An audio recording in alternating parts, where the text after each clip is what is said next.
Worry, we'll get there. All right, welcome everyone to another episode of the Goop Up Podcast. We're here for the Rivals Season 2 debate, and I brought the Rivals Avengers, which is actually a bit more appropriate in Marvel Rivals than it was in Overwatch. It's actually a franchise conflict when we were doing in Overwatch, but now I've brought the gang with me to discuss all things Season 2. We'll be talking about ranked changes, we'll be talking about heroes, we'll be talking about balance, we'll be talking about why everybody hates Necros, Bogur specifically, W. and all of that. But first, let me introduce my squad who needs no introducing. In the bottom right, already chiming in there is my man Bogur. Bogur, what's up? Hi. I got Celestial 2 today, so I'm really happy about that. Well done, well me done. and me and Rixie have, I think we have 70% win rate together, so that's great. Jesus. Baller. You'll have to drop your tips in the bottom Yes. left. The tips is Yeah. play with I see Rigsy. There you go. Get boosted. Get boosted is the tip. Is that a new Captain America shield there in your background, Flats? Welcome to the stream. It is. It is. It got sent to me, and it is full metal. It's actually so cool. That is awesome. That's baller. Damn. That's really cool. So like, did you try throwing it at stuff? I definitely break shit. Like, it's heavy. No, I'm like, hang on, I'll He pick throws it I'll- at random people on the street. Just walking by, he's like, face justice. Yeah, Faye. Are you Prime The sub? whole thing No? behind Okay. it. It's like, Oh That's wow, crazy. it's heavy. This thing's solid. Wow. So if I threw this, it would break. that's quality. Or it would break Damn, something. they just sent you a straight up weapon in the post. They just sent you a weapon in the mail. All right, that's pretty cool. That's pretty cool. Well, all right, well we'll see what if that's suddenly made you a Marvel Rival shield or not. In the top left is Aramori. Aramori, how you doing? Hello, I am doing good. I woke up early for this. I was literally just gonna say you should be very grateful for Aramori because she woke up earlier than she normally does to come here. Which I as a late sleeper, I understand how painful that is, how much that upsets my entire life. So thank you, Aramori, for giving us your time. No problem. Okay. Okay, then, gang, let's get to it. As we always begin, we'll begin with your general thoughts.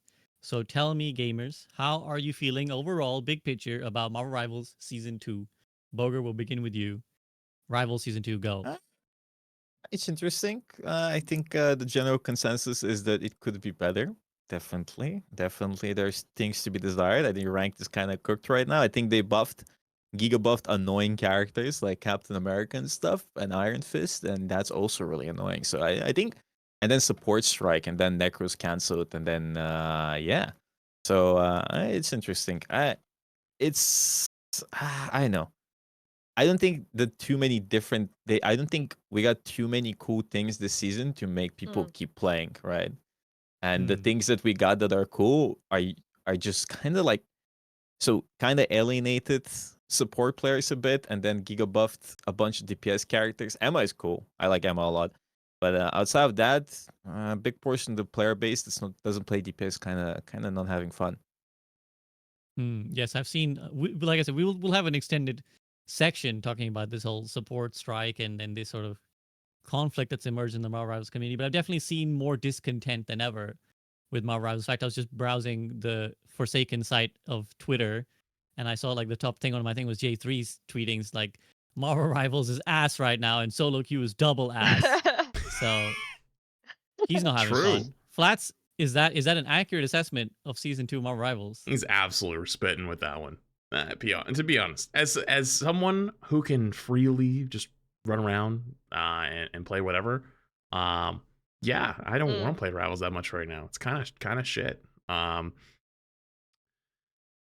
There's a lot of reasons for that. The new rank system, I think, is just dumb. Like, it's genuinely just dumb. I know that there's ways to min-max it. I know there's ways to get around it. I know, like, but it's just not fun.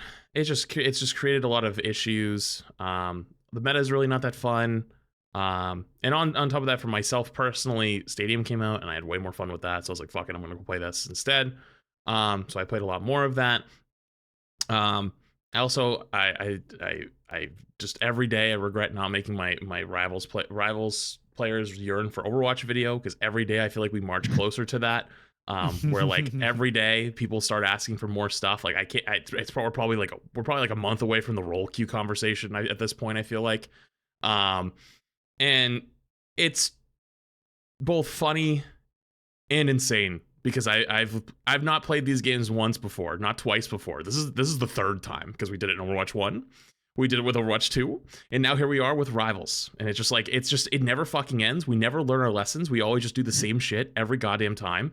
And I've been pretty quiet on the Rivals front. I made it very clear in the beginning. I was like, I just want to watch. I'm not going to give you, you're not getting anything from me. I'm just going to be a spectator. But I changed that this week a little bit just because shit just got so out of hand so fast in the last like 2 weeks. And I don't even think people even understand what they're actually mad at. Like, they don't even know. They have no one guiding them. They have nowhere to look. So they're just like losing it. It's an angry mob. It's genuinely just angry mob. And I feel like it's also, I hate to say it, but like, I'm just gonna rip it, and I hope you don't mind if I do. I understand that like things are fucked like all around the world right now, and like it makes people very angry and like makes people very polarizing very quickly. But it does leak into gaming a lot of times and make like tribalism had already been very strong in this game, and it also just for some reason makes it always like an us versus them type of situation. And Yeah. Rivals is very much heading down that road already super quickly, whether it's like I don't know if I said to USVB. I remember like over a year ago, or a year or two ago, I noticed this weird trend on the internet where people would use like the word content creator or influencer almost like a slur. Oh my god, yes. Yeah, and I think It's I had it said to you at some point, Boger, one of our 5 to me, a.m. we conversations we forever ago. We were talking. No, this it was like when we 2 played- years we ago. played I Overwatch. noticed it. Yeah. When we played Overwatch, you said the same thing. Yeah. Yeah, I noticed it years ago. It was like this for some reason. Like it's like almost being used as a dehumanizing term, and sometimes it's rightfully used. Like for example, with like, Japan, right? Like people go go into Japan to be a tourist or to go like make content in Japan. Like 1 or 2 really fucked up people, it ruined it, and then it's like, oh, all these influencers ruin it for everybody. And it's like, well, no, it's like 2 people. Like you just get to see it because it's on camera. Like those people are stupid. But the same thing happens kind of in gaming as well. And it's become like a war between like casuals versus competitive players, content creators versus the general public, between roles, between heroes. And it's all like us versus them, and it just spirals so fast. And I don't think it affects the people as much that are in it. Like Necros will come back tomorrow and he'll be fine. Like I don't know if he'll actually come back tomorrow. Maybe he's taking a week off. But like it won't affect like the people that are actually in it talking. I think what it affects the most is the people who watch from the shadows, the silent majority, who watch the shit show and go, you know what? Maybe this community is a little too toxic or a little too fucked up for me. I don't think I want to be here that much. And I think that is actually one of the things that can destroy a game's community faster than anything, is the silent majority who sit back and watch and see all the crazy shit happen and go, it's kind of weird. I don't know if I want to be here anymore. And that's my big worry long term right now. I mean, I'm gonna let Aramori, because we haven't actually even said hi to Aramori yet properly, so I'm gonna let her chime in. But you're describing me actually, Flat. So we'll touch base on that in a second. But yeah, Aramori, that was a lot of different points that Flats made very eloquently about things, the state of Marvel Rivals. As someone who probably is not allowed to bounce off of Marvel Rivals, how are you feeling at the moment? I feel like my view on the season is a little bit different because I honestly have not had a super ton of time in ranked right now. Like for instance, Bogert said he's Celestial 2. I'm GM2 right now. Like I just have not been able to. I know, right? I have not been able to just like sit down and rank. sink That's in crazy. time. I have not been able to sit down, sink in time, and like just play. And that's because I've had like tournaments and just a whole bunch of other things that have kept me off of the ranked ladder. So my view of the season and how it's been has kind of been from like scrims almost solely. But the times that I have played ranked, I have noticed just like people are just so angry with each other, and it just seems like, I don't know, maybe it has something to do with the Necro situation. I'm not sure. Maybe it is the whole like, oh, this game's kind of old now. Like we're getting out of the honeymoon phase of the game. People are very, very angry, and I've seen more throwers that I have this season than any other season, and I've played less this season, which is crazy to even think about, right? But yeah, I don't know. My view of the season is definitely different, I think, than yours. I think Emma is a fantastic addition to the game. She seems to just fit right in. She kind of has this like Diva Zarya counter thing going on with the thing where you play the thing versus her, you kind of get melted, right? Which is kind of like a fun thing for me, right? I'm like, oh, they have a thing. Let's just go Emma. Not to trigger Flats or any other tank players, I've been but playing only Emma. I have Emma is great. I love Emma. I just want to agree. I think I have yeah, 30 hours on her. I have wow, 65% win rate. It's great. I love him. yeah. Awesome You have character. Lord, right? With Yeah, I 30 do. hours, yeah, Yeah. that's crazy. And she also kind of feels like and maybe we'll touch on this for like new characters in the future, but it feels like she's very strong. But she's not a must pick for one, and she's outplayable, right? It's really tough to put a new character in the game, and they have these really strong abilities that you just can't play around at all. But she has like a very limited range. It's very obvious when she goes into her diamond form. Like okay, she's gonna go for her grab. There's things you can do to like outplay that and not get grabbed or whatever. So great character. Just want to say that I love her a lot, and she's very hot. Important, That's the very view of my important, season. Yeah, I'm like, oh very no, they have an important. Emma. Don't choke me. All right, well that's a whole other section we could get into, but I think having already broached the subject, let's dive into this. The central controversy, guys, that even I have seen from the outside looking in on Marvel Rivals has kind of plagued it. But let's actually paint the timelines, because I believe this all started because of the rank changes that occurred in season 2, right? Where they basically changed the system to add performance-based MMR, which was disproportionately screwing over the Mm. support players. So let's have we had a good chime in from Flats there. Actually, Aramori, do you mind describing what this change was and like what effect it actually ended up having, and then we'll Yeah, actually dive so deeper in. they essentially put in performance-based SR, which, if you remember way back when Overwatch first came out, actually was in the game, right? So again, we've played these games That was before, great. right? That was great. That was great. I'm so glad that we had performance based SR. I'm surely there was no reason they removed it. Right. And then I'm seeing the same arguments come up of why it was inevitably removed of, the easy heroes that farm, SR more quickly, shoot up in ranks really fast, even though it's not necessarily hard to get, good stats with those characters. But anyways, performance-based SR came into the game, and it seems to be, from what we can tell, rewards kills more than anything, like final hits more than anything. So this means like DPS characters, tank characters, anything that really farms final hits, right? Maybe your Psylocke that ends with 20 final blows at the end of the game. They're going to get a lot more ranked points than the other people on their team. I have felt this, but not as much as people are like blowing it out of proportion, I think, to be. I don't care either way, but I also play, like, in terms of strategist, I play Loki a lot. So I get a lot of final blows. I get a lot of damage in my games. My character doesn't just, usually sit back and heal. It's usually a lot of both. Um, Same thing with like Sue. Sue also gets a lot of both. So I don't know. My advice to strategist players that are feeling the I don't know, performance-based SR is pick a strategist that does more damage. I don't know. Like that's kind of what it's come down to right now. I know Rocket is kind of hit the most. He gets like, I don't know, on average maybe like 5 points less than everybody else on his team, which is kind of tough.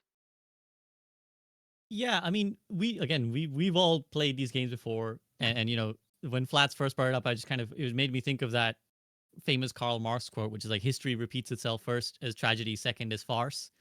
And we're at the farce stage now, where we just like you just have to laugh that like all these things are, we've seen it happen, we've seen it play out, and still people keep yearning for it.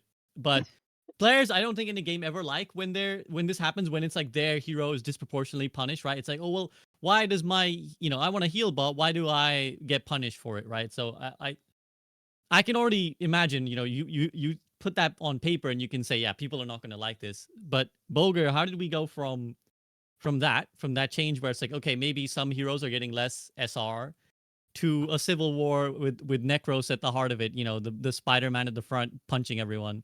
What happened? Like, paint the timeline. The timeline is somebody on TikTok took a clip of Necros saying support players are boosted in season 1 months ago, talked about it, and then people start piling on, and nobody even knows what the original clip was about. It's so funny, actually.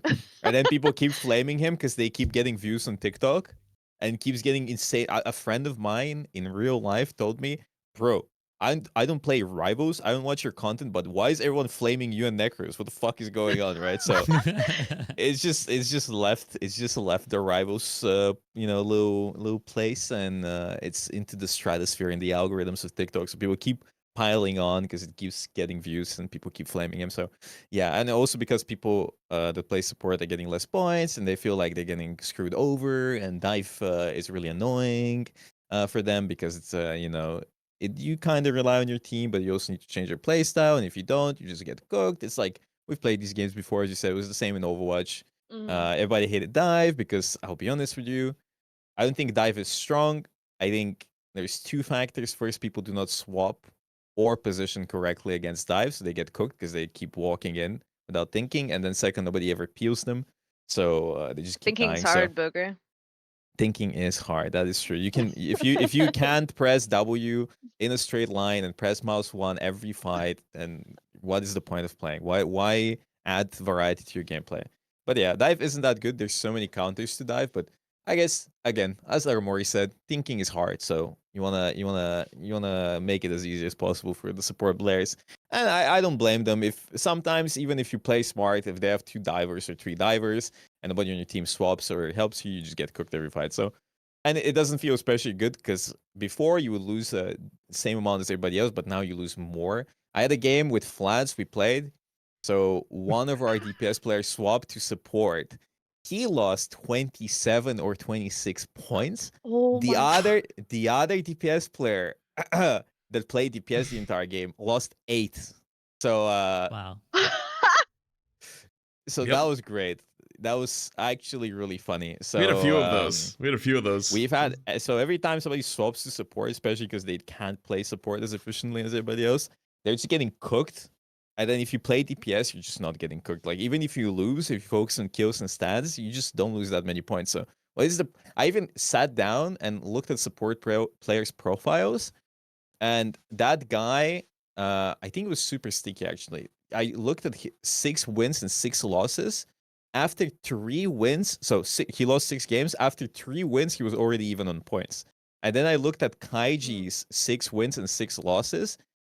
At 50% win rate, he was negative on points. So I was like, awesome, that feels great. And he even lost 15 points in 2 games. So it wasn't even so even in that case, the DPS player just was greatly outperforming points wise purely because he was stat maxing, right? So and it's not his fault. You just get rewarded for playing DPS way more than playing support. So you just pile on everything. I guess it's the oppression. It's not the bans, it's the oppression, guys. And I guess it's the like supports are getting flamed, and then the biggest figurehead says, support players suck. And then they're getting less points. And then the rogue is. I'll be honest. I'm sorry, Amori. I feel like support is fucking boring unless you play Loki or Adam, or maybe Invis is fun. I think Invis is great. Then I think like 60% of the cast is actually just boring, really boring to play or watch, and you just don't have the tools necessary to deal with people. Your role is kind of boring. You get less points. You are needed every game, so you keep playing it, and then people bully you online, and then it just kind of sucks. So it just kind of piled on, and people are flaming and losing their minds and support. People were saying in my stream that there are people legit going AFK in their games saying #support strike. So that's quite funny. Right, That's because so that's a very good summary, I think, of the problems with the system. Like just you describing it immediately, it's like, yeah, this is a huge problem. The devs surely have to do something about it. It's And just so from what I- alienating 1/3 of the player base, right? So And again, we've seen this in Overwatch. Like anytime you make a change that disproportionately hurts one role, and Flats, I'm sure will chime in a second about like this. We've kind of become a consumer group that likes to identify themselves more as like we are a role, like we are supports, we are DPS, we are whatever. And so anytime you punish one group disproportionately, they're gonna be up in arms. And so yeah, from what I gather, essentially there was like a Reddit post or something which was suggesting that like support players we should go on strike, and this then became memed on amongst the wider community as like, oh, the support strike, which somehow Necros, as you described, kind of rightly or wrongly became embroiled as the center, and everybody was like, "Fuck this guy, he's creating a bad atmosphere." He's being crucified like Jesus Christ, guys. He's dying for your sins, and now they're actually changing the system, guys.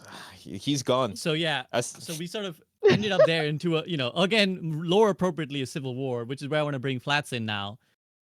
So yeah, this sort of, you kind of alluded to at the start, Flats, and I think I'm just gonna let you go off. Like, say what you want to say about like this whole situation. Like, what's the impact for you as a creator, you as just a part of the community? Like, how do you feel about all this? God, I think is there a part Fudge you just doesn't want to interact with it. No. Well, where do you want me to start? Oh part. God. Just go, like, go whatever you feel is most pressing. Like, just let it out. I have thoughts too, but I want you to go first, and then I'll go second. All right. Well, we'll start with the worst man in the room with the Necro stuff.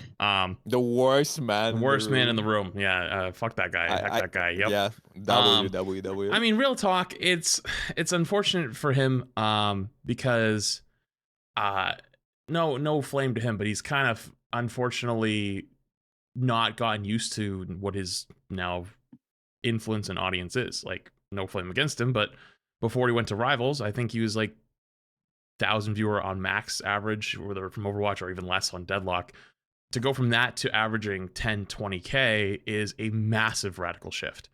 And unfortunately, the true reality is there are many streamers, and I could name you 20 off the top of my head, who I've heard say the exact sentence of like, either support is easy, support is boosted, support players are the worst players, whatever. Like, that is a common phrase among players, and it is stupid and it's wrong, because every role is important in these games. It's always, every role is important. You can say the same thing about every role, and you'd argue, people always say like support diff or whatever. I'd argue if it was role queue, tanks would be the ones that get flamed the most, not support players. I think that everyone would be saying tank diff every single goddamn game. But here's the thing. Unfortunately, when you become of that size, what you say is taken a little bit stronger than what it was before.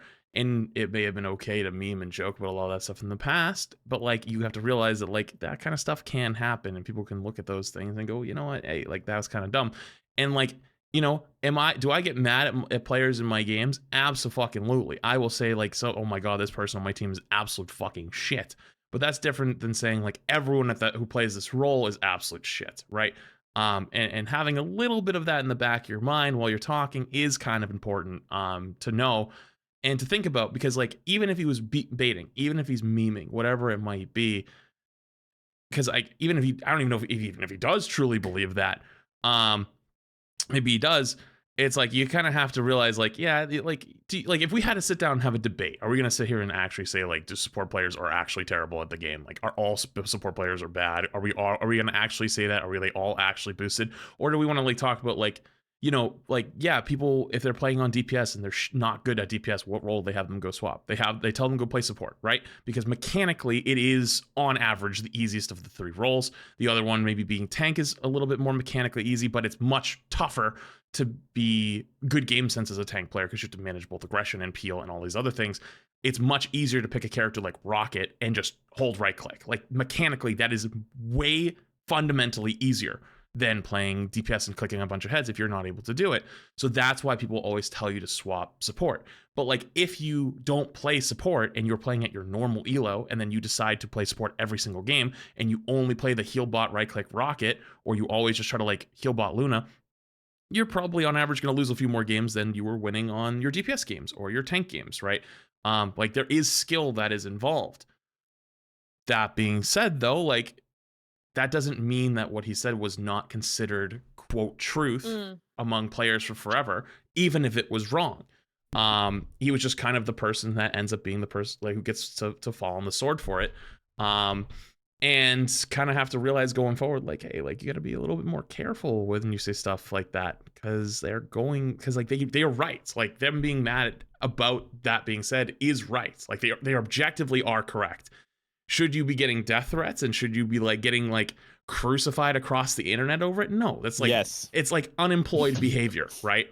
But like, At the same time, though, there is a little bit of accountability that needs to be on both sides.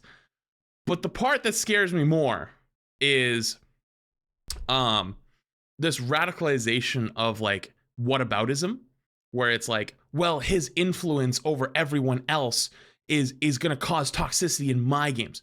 No, that has always existed. Everyone gets flamed in every way, that shape, or form. Tank players get flamed for being tank diff. DPS players get flamed all the time for not getting enough kills or not getting more kills than the other enemy or getting diffed by the enemy. And support players get flamed all the time for either not ulting correctly or not saving somebody or not healing somebody or using one button, right? And they're like, oh, your role is so easy. You just press one button and you win the entire game. No, that's not true either. But like in some aspects, like if you don't ult correctly, yeah, you're going to lose. Like, yeah, like they're kind of technically right. Necros could be sitting there on his stream every day and saying that nonstop, and he would not probably make it any worse than it currently already is. It's always existed, right? But it shouldn't exist. It shouldn't be like that, but it is that way. And the only way that changes is if the collective of people start to agree that that is wrong and either stick up for each other or to kind of push the narrative of like, hey, that's actually not true. That's a much harder ask long term because most people don't give a fuck. They just like have their own mentality and they move on with their day. That would take years, and it hopefully does change. But maybe I'm too pessimistic, but I don't think it really will. I think that people are just going to argue till the day they die on that department. But you know what will actually be bad is all the people that watch from the shadows who are just casuals or hell, even competitive players that are looking at this, and they might even get flashbacks to old 2017 Overwatch, where Overwatch used to have a reputation for being a very toxic game. It did. Today, if you ask a today's Overwatch player, you'd be like, I don't know. Like you actually see more people complaining about their account getting banned for saying stupid shit now, right? Like people, you always see the Overwatch posts of, I got banned for telling some guy he smells, and then like it's not actually the truth. They just like inspect elements and change what they said, but like, you know, like they might have flashbacks like, oh, this is actually kind of a toxic community. I don't know if I want to be here.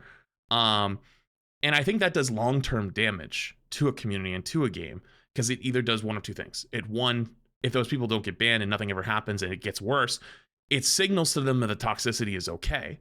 But the opposite end of that is if they do start banning and they do start going after people that like are toxic in your games and doing all this other stuff, those people get really mad because they're losing their accounts and they also get really vocal.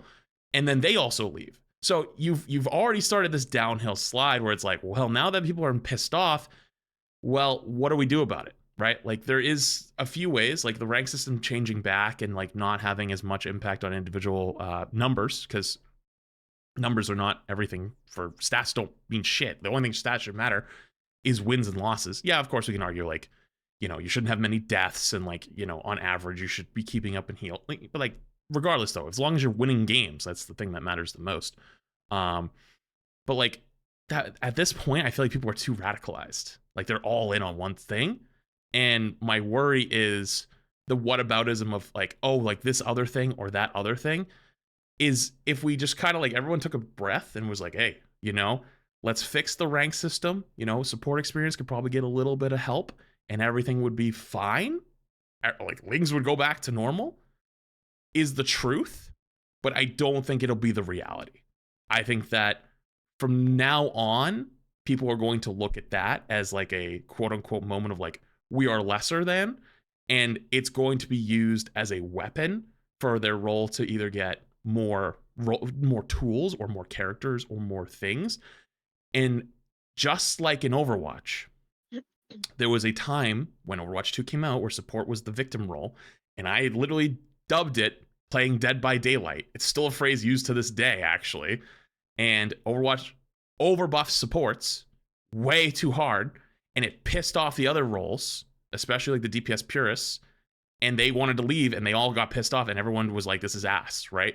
And then they have to pull that back away from those support players, and those support players who were previously angry and felt justified in their anger now feel like it's going to be happening again because they're being quote unquote like their tools are being taken away from them again. Like at this moment where they finally feel like they have enough, we'll then restart this process of everyone getting mad again. It's like the dam has already been broken. So maybe I'm too pessimistic, but I don't think it'll ever go back to the way it was. I think we are now on the road of like a ticking time bomb where everyone's just going to be pissed. And it's like, depends on who's going to be pissed at the current moment. And everyone's going to play the whataboutism game and everyone's going to have the blame game. And I just hope it doesn't get worse, is my only hope. Yeah, I mean, the thing about like toxicity in online games is that it's like it is completely inevitable. Like I have not met a single multiplayer online game where people are not gonna start bitching and griping. Like I think there's the separation between you want to eliminate people like slurring each other or using offensive words, but like someone bitching and griping and be like, you didn't do a good job, like switch hero, is inevitable, right? As long as there's communication, there's gonna be someone bitching. But I'm curious to take it to Aramori, then we'll take it to Bogo, and then I have a rant in the pocket as well. But Aramori, like this, I think part of what Flats is alluding to there is this sort of division between the roles, right? It's like we are support players and like we are maligned, we are, duelists or whatever, name your poison. Is there a healthier approach to this? Like, is there anything that can change about this? Or do you kind of share Flats' pessimism that it's like the pin in the grenade has been pulled and we're just kind of waiting for it to blow up, right? It's just going to always be getting worse. I don't know. I do not have Flats' experience on watching all of this. Like, I kind of feel like yeah, we saw it with Overwatch before. I do think the worst thing that the devs could do is overbuff supports, to just like have them live forever and have a million ways to deal with everything and then can't kill anything. Like that for me would be like the worst thing that they could do, right? And I actually put out a tweet as soon as I saw this like Necro situation and like the strategist strike. Like I put out a tweet and I said, yeah, strategist is way freaking harder this season. And I was talking about how Captain America and like Venom, they get to go in and be in like all the time, and it's really hard to like force them out, right? It takes a lot of people turning and looking at a Venom that can just get like, what is it, like 1,000 HP at like the press of a button, to actually force him out. Then he just swings out and lives anyways, and then within like 10 seconds he's back again, right? It's really hard to deal with that like constant pressure, right? Whereas in other seasons it was kind of like you sit back, everybody's playing like a front to back style, right? Like so instead of shooting at the supports, you're shooting at the tanks, right? And then that kind of creates a better environment for strategists. They can kind of just sit back, do their job, not have to worry too much. Just press your buttons at the right time, right? All at the right time. So I do think this season strategist is way harder than it was, and that's the nature of dive being meta. But I think a lot of the frustration comes in where all these players that got used to that, like that's all Rivals has been for its entire life, has been this like front to back. We are witnessing the first ever dive meta, at least on live servers. I think in the alpha and the beta it was very dive focused, and then they introduced more things. Anyways, it is the first time the majority of the Marvel Rivals population has had to deal with a dive meta. So all of these players that were very used to this like style, that's what they thought Marvel Rivals was like sitting back, healing your team. You don't have to deal with too much, right? Now they're like, well, what the hell? What is going on? I'm dying all the time and people are getting mad at me for doing this. And this isn't just happening in like lower ranks. This is like happening in like GM and Celestial. These players that's what they did was sit back and heal are now like, why am I dying? I'm having a bad time. I'm getting flamed. Like this is terrible. And so I hate to kind of say it, but it's a little bit of like a skill check, right? It's like all of these support players that kind of got to where they are doing something relatively easy, sitting back and hitting their shots. And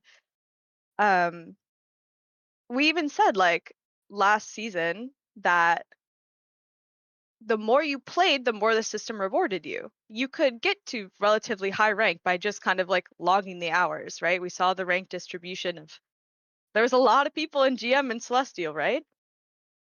Just from kind of like playing the game. And so I think it's kind of like a eye-opening, like, oh my gosh, this is hard. This is harder than I thought it would be. And I think a lot of people are very, very upset by that. That being said, I do think it is pretty easy to play the dive characters. I don't think it's as hard as it is in Overwatch to like know where to jump as I'm talking Overwatch 1, by the way. Know where to jump as Winston, know how to help your Winston as D.Va, know how to flank as Tracer and get in, right? Like all of those characters in Overwatch 1, it was very punishing if you did something wrong. But it feels like in Rivals right now, if you are an Iron Fist and you go in, it is very easy to get in and out and have, you know, your full kick or whatever it is. Same thing with Cap. It's insanely easy to go in and just punch people and then get out, right? And live with your life. So I do think that yes, strategist is way harder in a dive meta. And I do think it is a skill check. Like you gotta figure it out, guys, a little bit. It's also, I do think they need to tune back the divers just a little bit. It's a little bit too hard to force them out. If I have my whole team turning and shooting at a Venom, this is in pro play, by the way, and it takes like 5 seconds to force that person out, that is an insane amount of time. And he can just, it's very easy for him. He just slams in, gets a billion HP, lives for a little bit, his team gets to do whatever they want, and then he's out with his life. I have not seen, even in pro play, it's so hard to kill the Venom. So hard.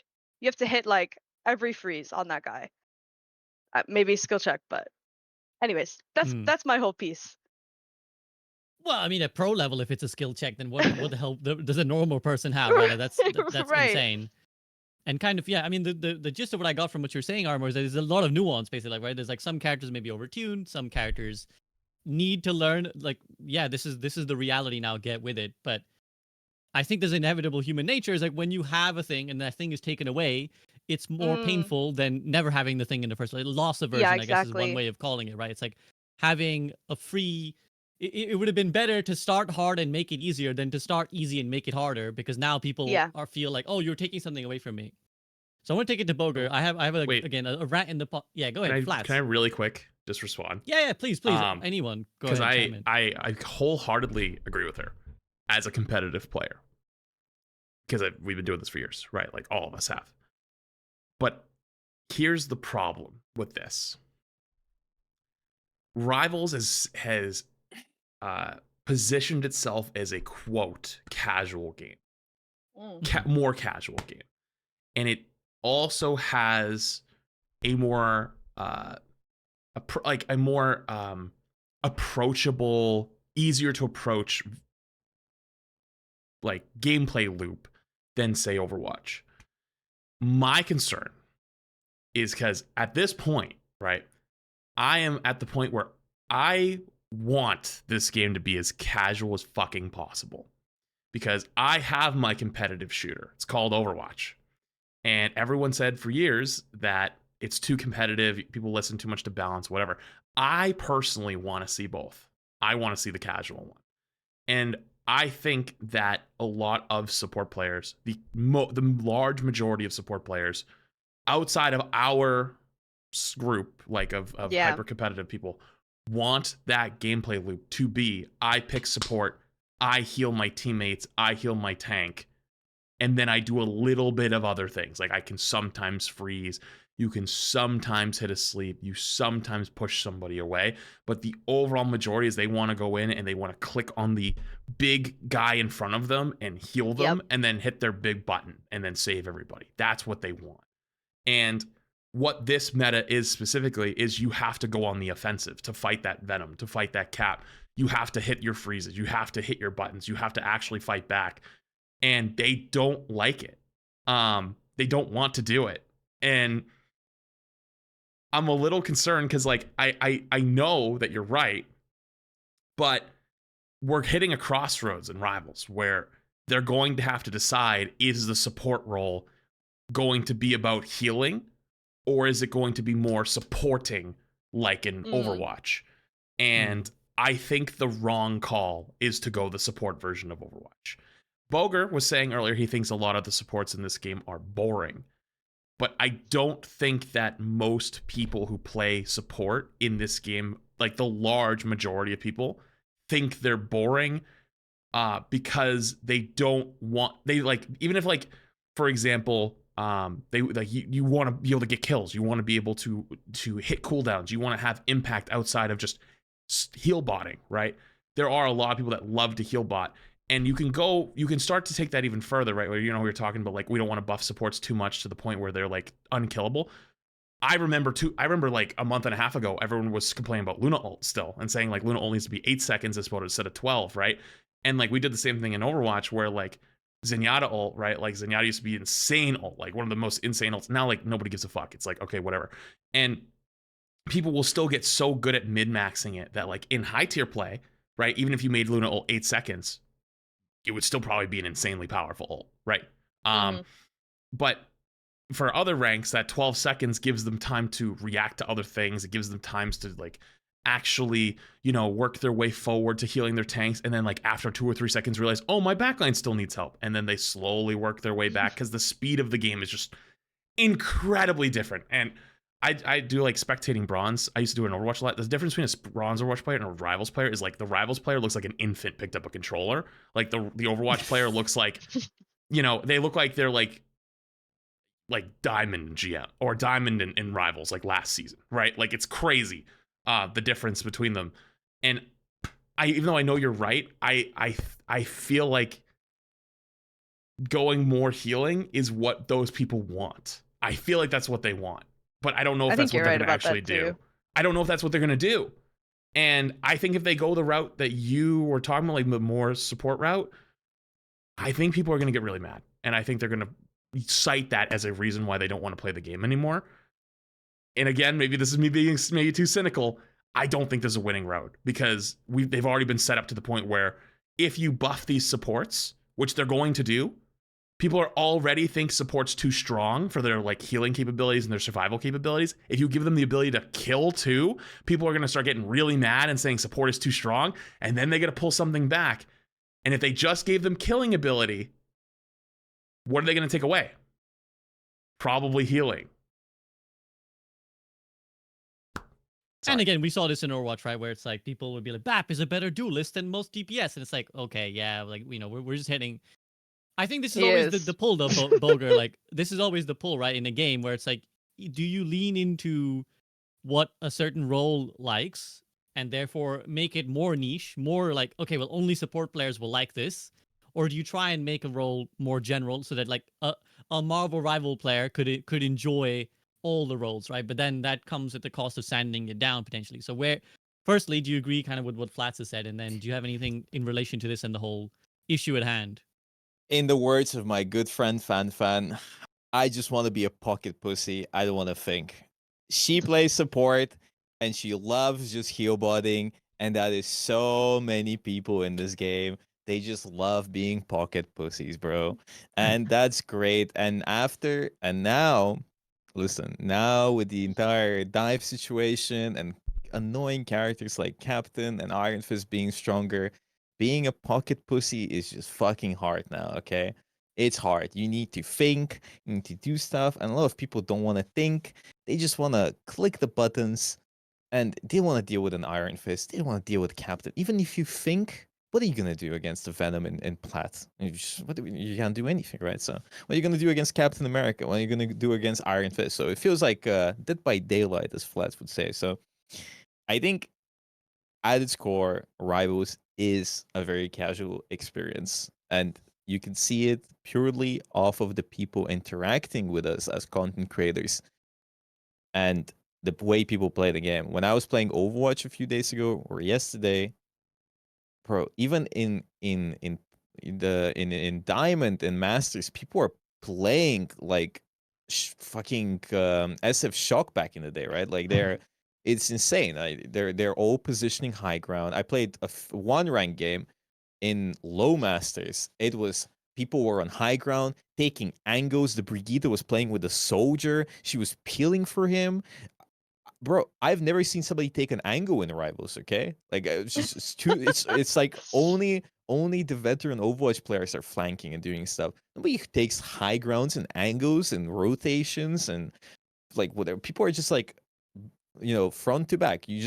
The supports are here, the DPS here, and the tanks are here. That's it. That's it. There's no variety there. All the high grounds, everything, nobody uses them. It's all just send it down, man. You use a supporto, they use a supporto. Too much thinking, fucking no, forget about it, right? So just press the buttons and that it works because, as Vlad said, it is a very casual experience. E- when the Rivals came out, people liked coming in. They loved sitting there, and they loved sitting in the back and just clicking buttons and healing people and having fun by doing the bare minimum and yapping with their friends and then winning games, and felt good. And the DPS players could do DPS things, and the tank players could do tank things, and it was great. But now I feel like the casual audience is just, now that they're being faced with the entire concept of thinking about their actions, like Aramori said, I think people are kind of realizing that there's a lot more to this game, and I don't think a lot of people like that. I think they just want to keep going back to the old style of just sitting there and doing, just the bare minimum, right? You don't need too much to get value and support. Now you do, but before you didn't. And it kind of feels bad for them because people realize that, hey, I'm not that good at the game. Actually, I'm kind of bad, but I can't admit that. So I need to flame somebody. So I feel like it is quite the crossroads right now. What do you want to do? I think if Rivals decides to go more competitive and, alienate that player base, I think they're going to lose a lot because it is very casual. The Marvel IP is in general very casual. A lot of the pool is from just cool characters in the game doing cool things, and that was the appeal. You go watch your favorite character or play with your favorite character and you do cool stuff. And even when Rivals was giga casual, and it still is super casual, I think there was still a lot of depth in the game, and there still is. Like, there's so much cool things you can do. So I think they've, like, there's this good balance. I especially last season, or like when the game was very early, that I felt was like, the good players can really distinguish themselves, and the bad players can still get value and have fun. So now, with the, like, Captain America is such a terrible character. I'm sorry, guys, and Iron Fist, we need to break his arms, bro. It's just actual terrible characters. There's no point buffing I these like characters so Captain. much.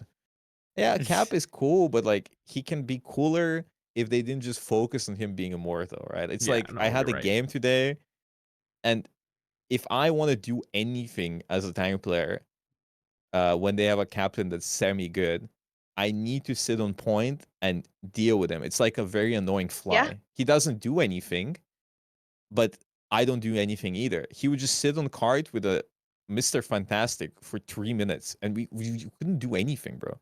I was like, bro, what the fuck is this? What is so? I So feel like we should have less characters like Fanta Man and Captain America be giga strong immortal, and have more characters like Magic and Black Panther. They're never too strong, but like, if he pops off, you're like, damn, that was impressive, right? So that's cool. And Venom, bro, Andrew, my dear goat, he will be upset, but fuck that character. That character is so boring, bro. That character is so boring. There is some interesting things. Yes, SUB, I'm listening. well, I was gonna say, because this is obviously, we can absolutely go into a discussion later on like the actual balance particulars. But while we're on this topic that you brought up really well there about this, essentially what I would say, it's like a paradox between casual and competitive, right? Because Mm. we've seen multiple games go through the same problem, where you start off casual, but there's an inherent problem in that you want people to play more, right? You want people to invest in, like, get invested in your game, buy your skins, which inherently involves them spending more time, which involves them getting better, which then they want a more competitive game, right? They're like, well, I want a challenge now because I want to be rewarded for the time and hours I spent. But if you want to keep it casual, you then have to like keep things really simple and easy. So my genuine question to you guys is like, where is it possible for the paradox to be solved? Like, can you actually ever keep a truly casual game if you're encouraging players to play more? I mean, I don't. It's a crossroads, and I don't think it's ever gonna happen. You can't have all the casuals happy and all the pros happy, right? Like, unless you genuinely make two game modes where it's like, if you try hard, you get banned, right? Type of deal. It's like, okay, like, it's just a natural progression of things. Like, a game comes out, everybody's happy, everything's fresh, and then people get more toxic and get meaner, because they realize all the faults in the game, and it gets, like, really, it feels bad, and then somebody nerfs something they don't like, and it just falls apart. And I don't think it's the death of Rivals. I think Rivals is still going to be super popular every time they release a new hero, and when they fix the rank system, but it's never going to be just like what it was 2 or 3 months ago, and that is Mm. completely normal. Okay, like every season they're gonna keep changing things, they're gonna keep buffing things, and they're gonna keep improving on things. But it's just it is just the experience of any game. There's no game that keeps releases to a peak and that keeps breaking the peak all the time. Like way into the future it might, but Rivals is so young, you don't know what's gonna happen, right? So I think it's just, as I said, I think one of the biggest gripes right now, the two biggest gripes which really push away all the casuals, is quite literally characters like Captain and Iron Fist and even Venom just being a nuisance. It's just not even fun to play against. Like Aramori said, you need to have everybody turn around and shoot him, and even if you do, it takes 5 seconds plus with a pro team. In fucking Silver, bro, that's 1 minute plus. Okay, so there is these characters just like really ruin the the order of the game, like which Aramori stated, which was the support's in the bag and they click on buttons. It just ruins it so hard, and it's not in a fun way because you don't need much skill expression to do it, right? It's really fun to watch a good Magic player or BP player do their thing, and it's really easy to counter them once they turn into an issue. But like, what the fuck do you do against the Captain America? Or like, they genuinely, like, what? Like in that elo, like he jumps in, he punches your supports. He might not even kill them, but he's not gonna die, right? And then he's gonna ult, and that's another like what 10 seconds, and then he's full HP plus, and then he just keeps running around. Can I tell you what pros are doing? What? They're ignoring him because he does Yes. like fuck all damage. So the strat is literally like, okay, I have the fly on me. Okay, as long as he's by himself, I'm just gonna keep healing my team. That's The it. tickle monster. It's insane. Literally, tickle he's the monster. real tickle monster. Yeah. It's crazy. Anyways, Yeah. sorry. But in lower elo, you're just panicking. Imagine you're a 9 to 5 dad who comes back from the oil rig shift, feeds their fucking kids, sits down to play support his favorite character, Rocket Raccoon, and gets beaten by a fucking Captain America 24/7. It's just fucking rough. And then an Iron Fist says cheaper town hall and keeps beating him, and fucking it's just over, bro. All right, so it's just really annoying. Plus, every time you lose because you can't play the game because. Okay, here's another issue about support and Oh, the I'm entire. gonna pick- No, Okay, you're going- just it's real quick. irrelevant? No, Just I'm real gonna quick. go, No. I'm not talking shit about support. I'm talking about the support SR system. If your team is getting rolled, it is very, very obvious that the supports are gonna have the worst stats and they're gonna lose the most points, right? Because the DPS can Yeah. go do their thing, tanks can do their thing, but if you guys are getting rolled, support can't do anything with a front line. And they can't do anything because maybe they're getting rolled because the entire team is focusing them. So they're going to have horrible stats and they're going to lose 20 million gajillion points. So it doesn't fucking feel good to win 2 games or 3 games in a row and then go play a game, get steamrolled, and lose all of your progress instantly because you got rolled. And because it's just on paper, it looks like you fed. But there's a lot of nuance in the game. You can't just say, oh my God, this guy is the reason why they lost. Well, maybe it's because we didn't go the thing or nobody swapped or we had one support and I was only one on support and whatever else. And it just feels so bad if you're a casual player, right? No, it's a good point. Feels bad I if you're just wanna anyone. take it to- Just saying. Feels bad Yeah. if you're anyone, but you can negate the effects if you're on tank or DPS, even slightly. On tank, a little bit less than DPS, but in DPS, you can just leave voice chat and farm kills. And you like -8 points, easy. So I'll take it to either Flats or Armory. Either of you feel free to chime in on this. Like, let's go this one more touch on the paradox, of the comp casual. Because I saw Flats, you were kind of smiling on that part.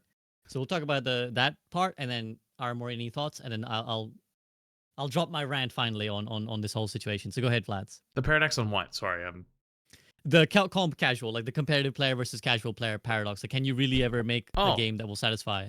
No. I think that the us versus them mentality that has become the reality we now live in is too strong to ever even have a conversation about that type of stuff. It is becoming more of a widespread opinion that pros ruin games, streamers ruin games, content ruins games. It started growing in the last like 2 years. Can I just add one quick one? When I was playing Overwatch, the funniest comments were pro players ruin Overwatch, and then somebody 5 minutes later would come into my channel and be like, support players, not support, casual players ruined Overwatch. And it's like, bro, pick your fight. Like, who ruined Overwatch? Casuals or pros? Yeah, well, that's the thing though, because people are so used to grifting, like true grifting. Like actually, that's even lost its meaning. I mean, like true, like you pick one side and you never move. Overwatch, unfortunately, tried to make everyone happy. They really did do their best with trying to balance for both, whether it was, that's the whole reason Brig existed, by the way, was because people would scream that dive was too strong and support players were getting eaten alive. Take this as a warning. And they tried to make it so that they could have a character to pick to fight against it. And then, at that time, like they were being accused of listening to pros and streamers too much, those that they kind of let it go. They were like, okay, like let's see if we can make this work. And then pros went fucking ballistic because it was just ruining the entire game.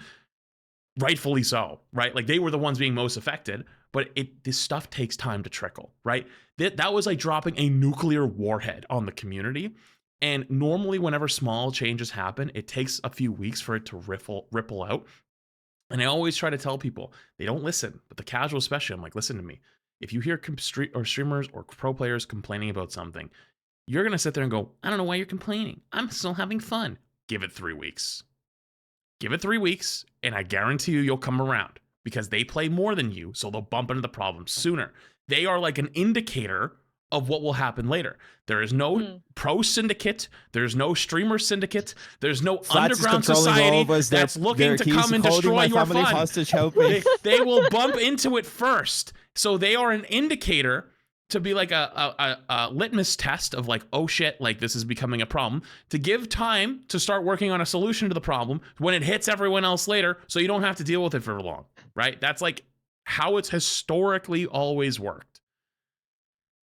The thing is, though, is as this new culture has started to persist, we saw it in Overwatch. People don't want to say anything anymore because they don't want to become the targets. They don't want to be the person blamed. They don't want to be that's like, you guys are, quote, ruining our fun, right? And even if a lot of players are right? If pro players are right, like this certain thing is broken, right? And the reason why you're so fucking good at it is the reason why you're a pro, right? Like you guys, and correct me if I'm wrong, every pro player is very fucking good at identifying what they can abuse to the absolute maximum faster than the average player, right? And whether it's a support ult charge, whether it's a certain combo, whether it's a team up, whether it's a coordinated dive, whatever it is, you are so good at figuring out what is broken and going hard on it before anyone else can. And the difference between other pro teams sometimes is, one, how fast they can identify how good they are at it, right? And like, that's how scrims have kind of even come together, right? It's like when a whole patch changes, everyone has an idea of like, okay, like this is probably what the meta is going to be. And then you scrim a bunch of other teams, and one team pretty much shit stomps everyone else on one like set, and you go, oh shit, like what they're running is actually really strong. Let's try that. And then they start trying. They go, oh shit, I can see why this is strong. And so everyone starts scrimming each other, right, on the new comp, and starts getting good at the new comp. And one of two things happens. One, like another team goes, oh, I think we can beat that with this. And then they try it, and they do. Or everyone starts working on that other comp and everyone starts mirroring it. And that's how you get these mirror metas, right? Like, am I on the right track with how a lot of this works? Yeah. So, okay. Yeah. So now you might be wondering, like, why is that relevant? Unfortunately, those pro players will talk about what things are really strong or really broken early, right? The average casual player will not believe it because they haven't run into it yet.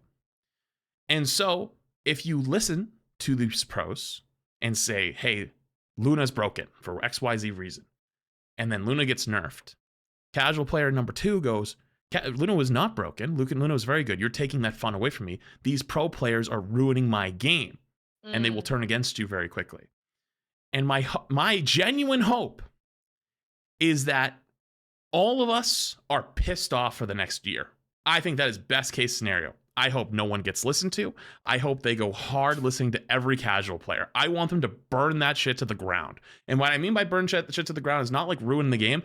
I want it to be exactly this realm of paradise that people believe will actually happen, which is if you listen to casual players, the game will be great. And then you'll find out in a year from now, that's not going to actually be the truth. But I want to see it happen because we could potentially be wrong. And I would love to see every time they say something like this, like support's too weak, right? or whatever reason, like they give it give you a million buffs and make it extremely strong, right? And then when tanks start suffering, give them a million buffs, right? Like do the opposite of every streamer and every pro player.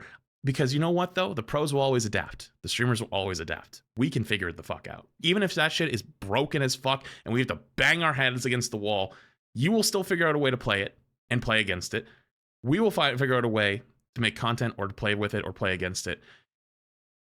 And in the long term, we will adapt. In the short term, we will adapt. In the long term, it's not going to be fun. But I'm so weirded out by like this whole the us versus them narrative that is developed as like almost like an underground syndicate. And it's like, fuck it, let's try it your way. I'm actually down. Like, let's do it. I'm in. And so that's been my Rivals approach for so long, is I want to see that reality. Let's make it. Let's make it a reality, because I think if it was that simple, we would have done it years ago. But there's a reason why we didn't do it years ago, because it isn't real. It's not the truth. Like, there's not some conspiracy. Like, they just, like, gamers, streamers, pro players are all just players. They're gamers. Like, they experience the same things you do, just maybe a little quicker. You don't believe it because they're ahead of you. And so you think that there's something against you. And so, fuck it. Like, if you want to, let's leave shit meta for 6 months. Because, like, yeah, we'll start complaining after, like, 3 weeks that it's meta. It takes them 6 months to catch up. Fuck it. Wait 6 months before you change it. Let them experience it. Let them catch up. Let them figure it out. And maybe that's cynical, but I don't know. It's not just in Rivals, by the way. It's like every game I've seen that this has become like a new hive mind mentality. And maybe it's also partly because as streamers and pro players, like, we live a very privileged life, right? Like, everyone always, like, people dream to quote unquote get to play video games all day long. And they probably look at these people and they go, well, you're complaining about a video game that you get to play every day as a job. Meanwhile, I have to go to my fucking shitty 9 to 5, and it sucks because I've done that. It's ass. Yeah, the oil rig. Well, no, it's not even the oil rig. It's more like fucking retail. That's 10 times worse than fucking. That's not like honestly, like physical labor wise, worse. Yes, but like, dude, you know how much worse, how bad it is fucking dealing with like 6 Karens a day. Like, I'd want to fucking. Oh, dude, yeah. You know exactly what I was gonna probably say, but like. Regardless, though, right? Like, they probably look at a lot of these things and go, they're not only ruining my fun, but then they get to get paid on it, and they do all these things. Like, fuck these people. And it's like, that's not actually the reality, but it's like the perception of reality that they have. And so, like, I'm fuck it. I'm in. Let's do whatever you want. I'm in. I'm here for the ride. Like, I'm here as a spectator. So while great in theory, I think the problem with that is that an ideology like this, like the us versus them, it's unfalsifiable in that it can't be proven wrong. So as you'll have learned this from real life, but even Overwatch, another example Boger alluded to earlier, half of a set of people say like the competitive players ruin Overwatch, half people say casual. None of it is grounded in truth. Wait, no. Let me correct. 1/3 says competitive, 1/3 says casuals, and 1/3 says the streamers killed gaming, including Rivals, including Fortnite. Ninja killed Fortnite, Necros killed Rivals. Oh my god, I saw that one. Well, this is the thing, that none of it is really reflective of reality, right? It's just a belief system being expressed. So even if you gave people exactly what they want, they would turn around a year, a month later and be like, well, this isn't actually, no, that's not what I said. I actually wanted this. You said, no, you're listening to the wrong thing. Like, that other guy said this, but I didn't say this. I actually wanted this. It can never be allowed to backfire, because it's not about any objective reality. It's about a feeling. And the feeling is, I want a game that I like. And so if anything that doesn't match that is automatically like, oh, well, someone else is to blame.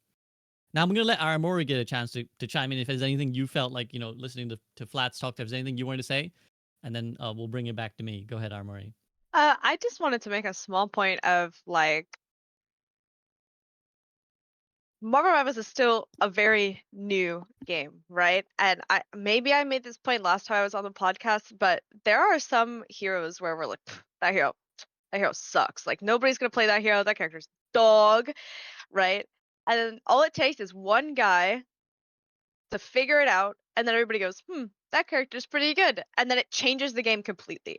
Like, Wolverine, when the game first came out, everyone was like, that character sucks.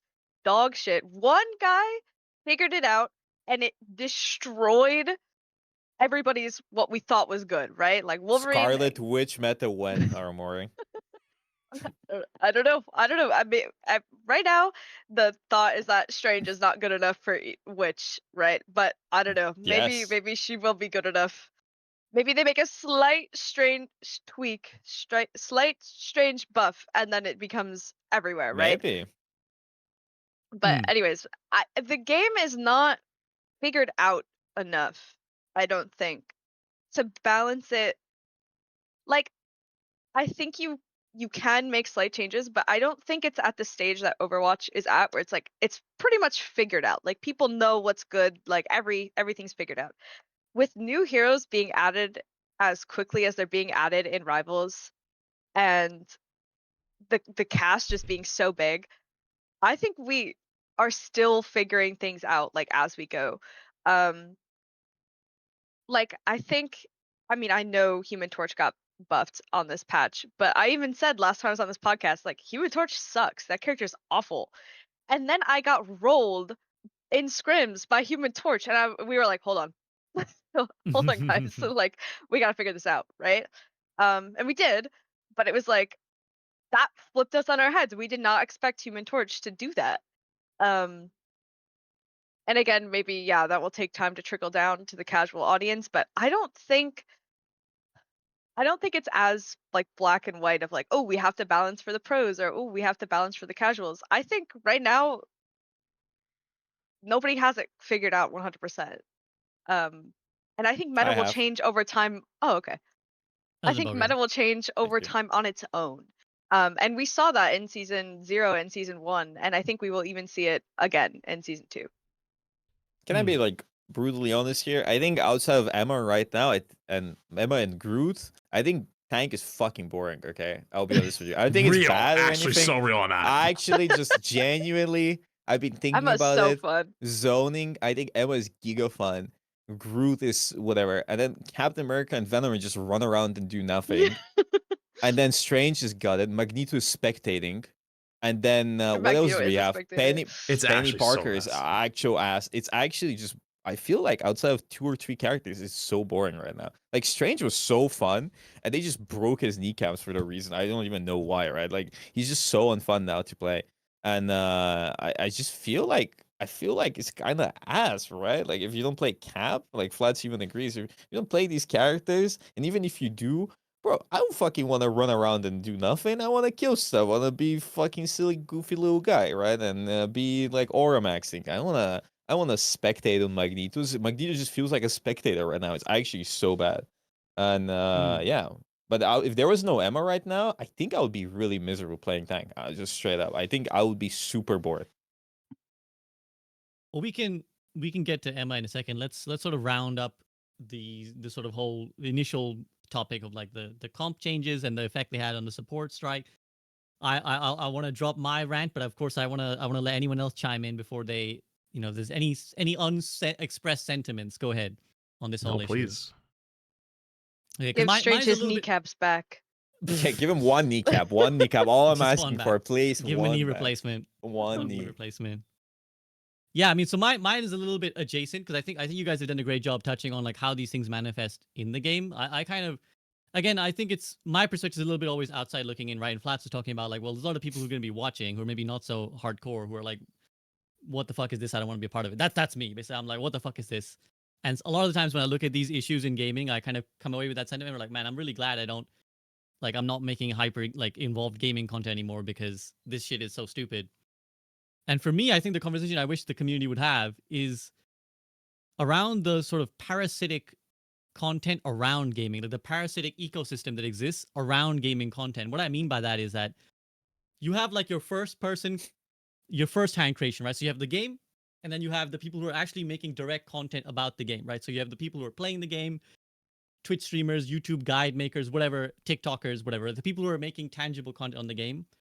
But then around them, there's a parasitic ecosystem of people who are simply trying to make content off of other people's content, right? And what I mean by this is like Twitter accounts who are like quote unquote news accounts. Oh my god. Or like Jake Sucky, or like, this like Dexerto. 1 millisecond. Yeah. 1 millisecond. Yeah. There's this account that keeps non-stop posting Necros clips. It is actually just so I'm actually just losing my mind. I click on Twitter and all he's been doing is posting Necro. Does he live in Necro's stream? Like what? Like it is He must actually do. insane.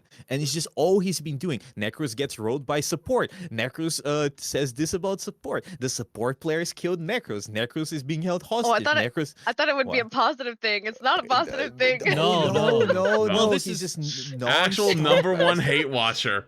It's great. That's why you That's run more ads. crazy. Run more He ads. runs, You won't he deal with runs it. so many He's- ads. He's prime subbed. He's prime subbed. Don't Ah, worry, fuck. that guy's covered. He's sub No. through hate. He's sub through hate. Exactly. So that's kind of the point, is that there's this ecosystem of people whose job, or like not even job sometimes, but they maybe they are, is their revenue off Twitter, right? Is like they live Revenue to off take Twitter. things in the worst context possible, right? So they'll take like a thing that a streamer said, sometimes in the heat of moment, sometimes like Necros, maybe he actually just means it, but they'll take something a streamer said and they'll like blast it as quote unquote news or some sort of drama thing to be discussed, right? So like Shroud says that this game sucks, or like, you know, Boger said that everyone who plays this hero is ass, and like maybe Boger says it in like a heat of a moment, right? Like every one of us has been in a game where you're like, you're really Of worked up and you're course. like, fuck this character, like I hate this character, like delete this character, right? And then of course there's this ecosystem of people who live to just share all these clips from content creators simply with the one simple goal of like engagement and anger, right? And I saw this actually, so you guys have discussed it in the support strike content. I actually saw this yesterday with Overwatch as well. Dexerto made like a tweet that was like, oh, Yeah. Mercy players say that they are oppressed Yeah. Oh my because god. hero bans are targeting them specifically. And this is, again, to go back to that, this is a grift, right? This is all done in bad faith, because they know what they're doing. They know they don't actually believe what they're saying. Their job is simply to create drama and create problems. Because unfortunately, people don't have a good bullshit meter. Like me reading that, you only have to read the headline to be like, this is bullshit. Like something smells off about this. This is not obviously grounded in reality. And anybody who has that sense will be like, yeah, well, 10 people on Reddit crying about like, I'm oppressed because I'm a Mercy main. Like that's not representative of Mercy mains.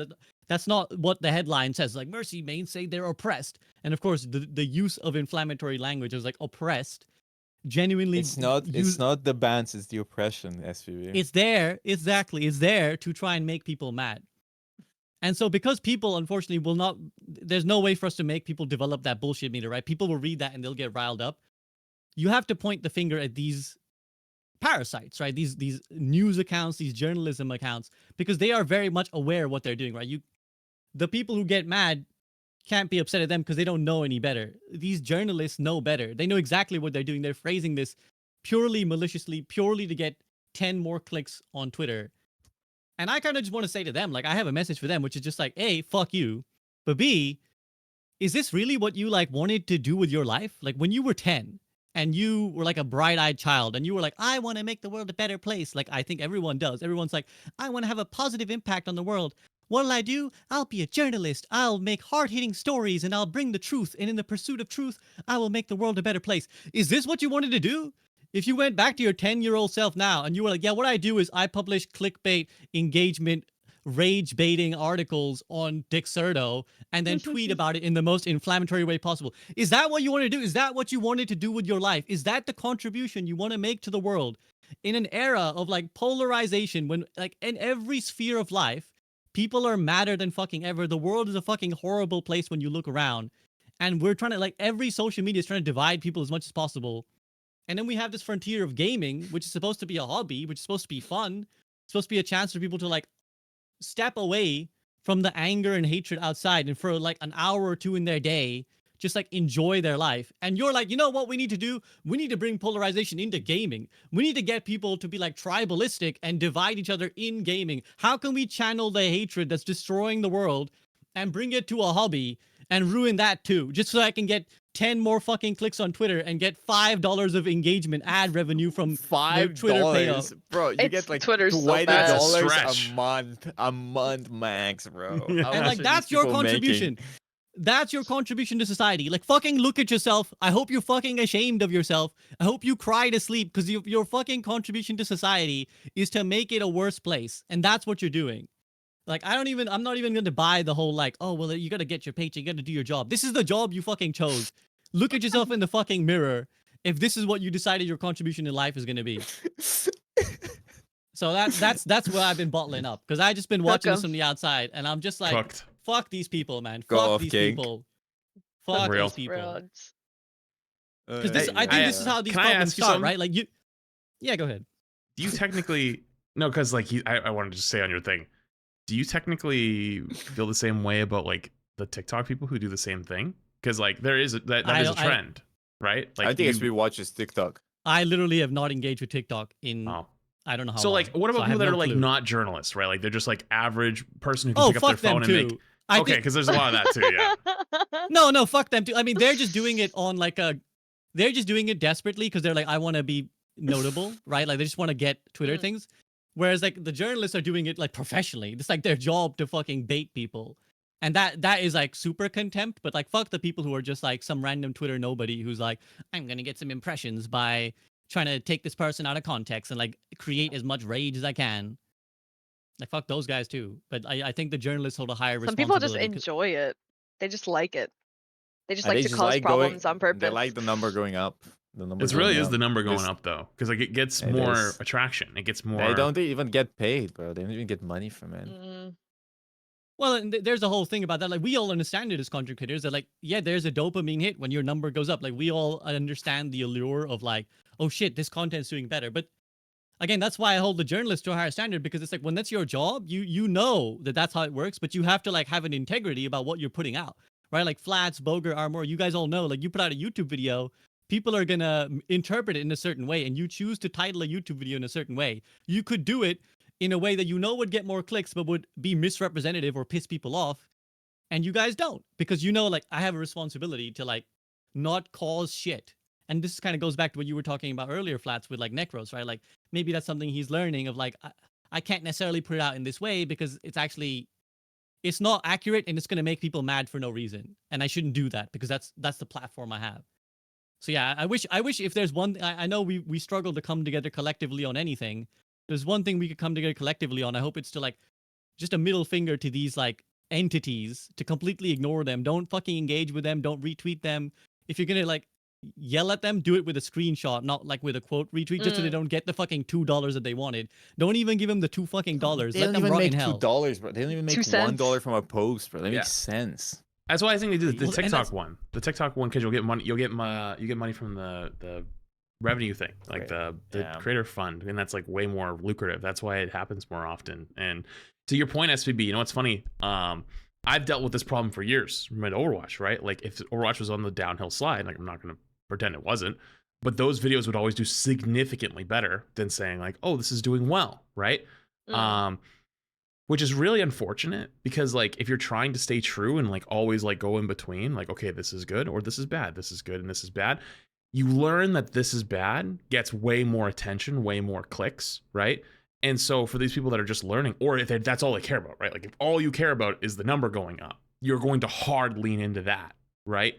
And that's what's kind of happened in this one case, but it happens in all cases, right? Like Overwatch is a good example where, you know, you make the Dextero tweet, like you make any tweet negative Overwatch, boom, 10K likes easily or more. In the case with this current situation, it's like, you know, you make video or you make things say, fuck Necros, he smells like poo. Like you're boom, 10,000 upvotes, or you get 100,000 views on your TikTok, right? 100,000 views on a TikTok is what, like it's decent money. It's like $20, $50, something like that, like depending on what it is. Like, it's like you just keep doing that over and over, and all of a sudden, like you get a couple of videos that pop off, get a couple 100,000 views, like boom, that's like $400 in your pocket. $400 is a lot of money for a lot of people. And what happens to you, right? Like there's no accountability at the end of the day. Like real talk, like they're just kind of like nobody at that point, right? Like if they just never make a video again, like they go back and doing their 9 to 5 or whatever, but they probably did irreversible damage to someone's image or to whatever person's thing. Like you were talking about, like with the Twitter person, Boger. Like if they're just making tweets all day, I guarantee there's people that see those clips or like dying to support or whatever it might be. Like those are things that people will always now remember and reference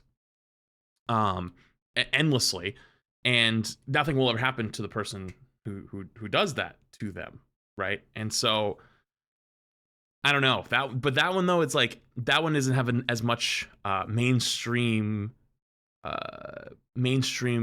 support as say like fuck institutions, right? Like people say like fuck news networks or fuck like journalists or whatever, because like again, other shit leaks into it. But that's the reason why I asked you that SVP is because I kind of with you on that. Was like, fuck them too. It's like, yeah, fuck them too. Like nobody ever holds them accountable. Like, and if you do hold them accountable, like they cry, they lose it. It happened in Overwatch. Remember that thing that happened to Jay? Like Yeah, when exactly. everyone went after Jay, first off, that person was completely wrong, and then people said, "Hey, you were wrong. Like you weren't even what you said wasn't even true." And then they tried to hide behind like, I'm just a small account. Like, motherfucker, you saw that you had 101.6 million views on that tweet with 32,000 likes, and you're responding to every hate comment. Like, let's not pretend. Like, come on, you know what I mean? Like, come on now, let's be grounded in reality here. And so you can't even say anything back. You know what I mean? So those people too. But that's like, how do you stop that? Can you even? Like, I don't think you can. So like, what do you even do? It's inevitable. It just happens. Like you can't do anything. It's always been like this. It's been like before with actors and just having news outlets like farming rage bait on back in the day, and now with content creators Well- and actors. And I mean, it's just inevitable. You can't do anything. What are you gonna do? 1984, you know, like you just can't. It's just impossible. Well, yeah, when you're like a big name and it's like anyone could say anything about you, right? And that's Yeah, I of think you have to, course. like a reality Mm. you have to accept. Like some guy can be like, I ran into SVB at the local chippy and he was shot mean. my dog. and he was mean. And like, what are you gonna do? Can you like go and search like every forum ever to be like, what are the people saying about me? Because that would drive you mad. Like you would go insane. Don't do if you that saw in the every future. comment. No one ever do that. Exactly. That's a bad idea. Like it would just drive you insane, right? So like you have to like live knowing that there's people out there who can say whatever you want about you. And It's just unfortunately, that's inevitable. the reality just of being a content inevitable. creator. It's just we're facing 1% of what many popular actors and stuff had to deal Yeah, with and still have to musicians deal and with. stuff. Musicians. It's like you went for a drink. Oh, is this guy dating this person now? Is he gay? Is he this? Is he that? Is he exploding? Did he kick a puppy on the way to the store? Did he eat a person speaking- alive? Well, speaking on the like us versus them, the flats. I know we're kind of tangenting. Hopefully, people don't mind. Hopefully, this is interesting. Like speaking on the us versus them, like this is why celebrities end up removing themselves from wider society, right? That's why they end up kind of living in their own ecosystem bubble, is because if they try to interact with normal people the way other people do, then this kind of stuff happens, right? Some paparazzi is gonna like catch them. Some guy's gonna be like, he said this to me, blah blah blah. Like you're not allowed the benefit of just being a nuanced person. You're not allowed humanity. You just become like an entity. And we're already seeing that with like some of these content creators, right? Like they're not allowed humanity. They're just like they're an influencer. They're like a thing that doesn't like ceases to be a person, and now it's just like something you can throw at. I So mean, hopefully that doesn't like completely, because you know I mean, go ahead. I was just gonna say like you're right, and like, but let's be honest here, Necros deserves it. He fucking is just fireman. I mean, fuck Necros, obviously. Fuck Like, that that's- guy. I That's always genuinely- been the stance on this podcast. No, but a statement like support players are boosting the heat of the moment or rage baiting. Nobody would even garner like any reaction from anybody if it wasn't like the CEO of Marvel Rivals or whatever, right? So it's just like it's just inevitable. You get famous, somebody clips you out of context, and then they're just jorking it about how much they hate you, and then everybody starts piling on and they farm more money and clicks, and they're like, yeah, let's go. But at the end of the day, I can promise you guys, anybody that like, I think it's once in a while, you know, you share your opinion, whatever. You want, if you're not hard grifting, you want to genuinely share your opinion, whatever. I don't give a shit. But like, I genuinely ask people that do this for a living that they just grift and like clip out of context and say whatever is popular. Like, you're never gonna grow as a content creator. You're never gonna make it anywhere as a content creator. It's just like there's gonna be your niche, and the moment you want to express yourself, you're gonna be put down in your place. It's just you never, because there's an ounce of creativity in the things you do. People will not be happy if you try to deviate from this path of endlessly rage baiting and grifting. So if I mean, your have goal, you heard of Grums, Poker? Have you heard of this guy called Grums? Did you? We you just know don't. that- He just that- doesn't stop. You just Yeah, keep going. but Yeah, exactly. the That's what I was gonna say. the You thing can't is be that very successful. the thing is, it's just on Twitter. What does he have outside of Twitter? It's nothing, right? He doesn't make money on YouTube. He doesn't make money on Twitch. He doesn't make money anywhere. Nobody gives a shit about his existence outside of Twitter circles. In the end of the day, he's gonna keep grifting and grifting on Twitter, but it amounts to nothing, right? It's just like, if you keep grifting, you might start making money. You might start doing something, but like, when does it fucking stop, right? It will stop. What It do you do doesn't. when it stops? I mean, it stops Well, what I'm eventually saying for is them.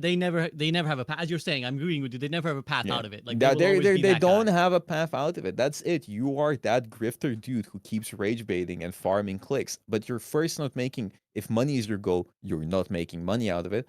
And if your goal is to become a content creator, your ass is not becoming a content creator. Because I promise you, if Grum starts to stream, he's gonna have 10 viewers, maybe 100 maximum. It's not gonna amount to anything, right? So it's just meaningless path to take for content creation. It leads to nowhere. It's just you need an ounce of creativity and expression to actually make it. But if you just keep grifting, you're not gonna make it, bro. Nobody wants to watch you. They're gonna click on Twitter and be like, awesome, like, what is this guy talking about? I'm not gonna like it. Like, yeah, W, dude, let's go. Who cares about you? Nobody cares about your existence, bro.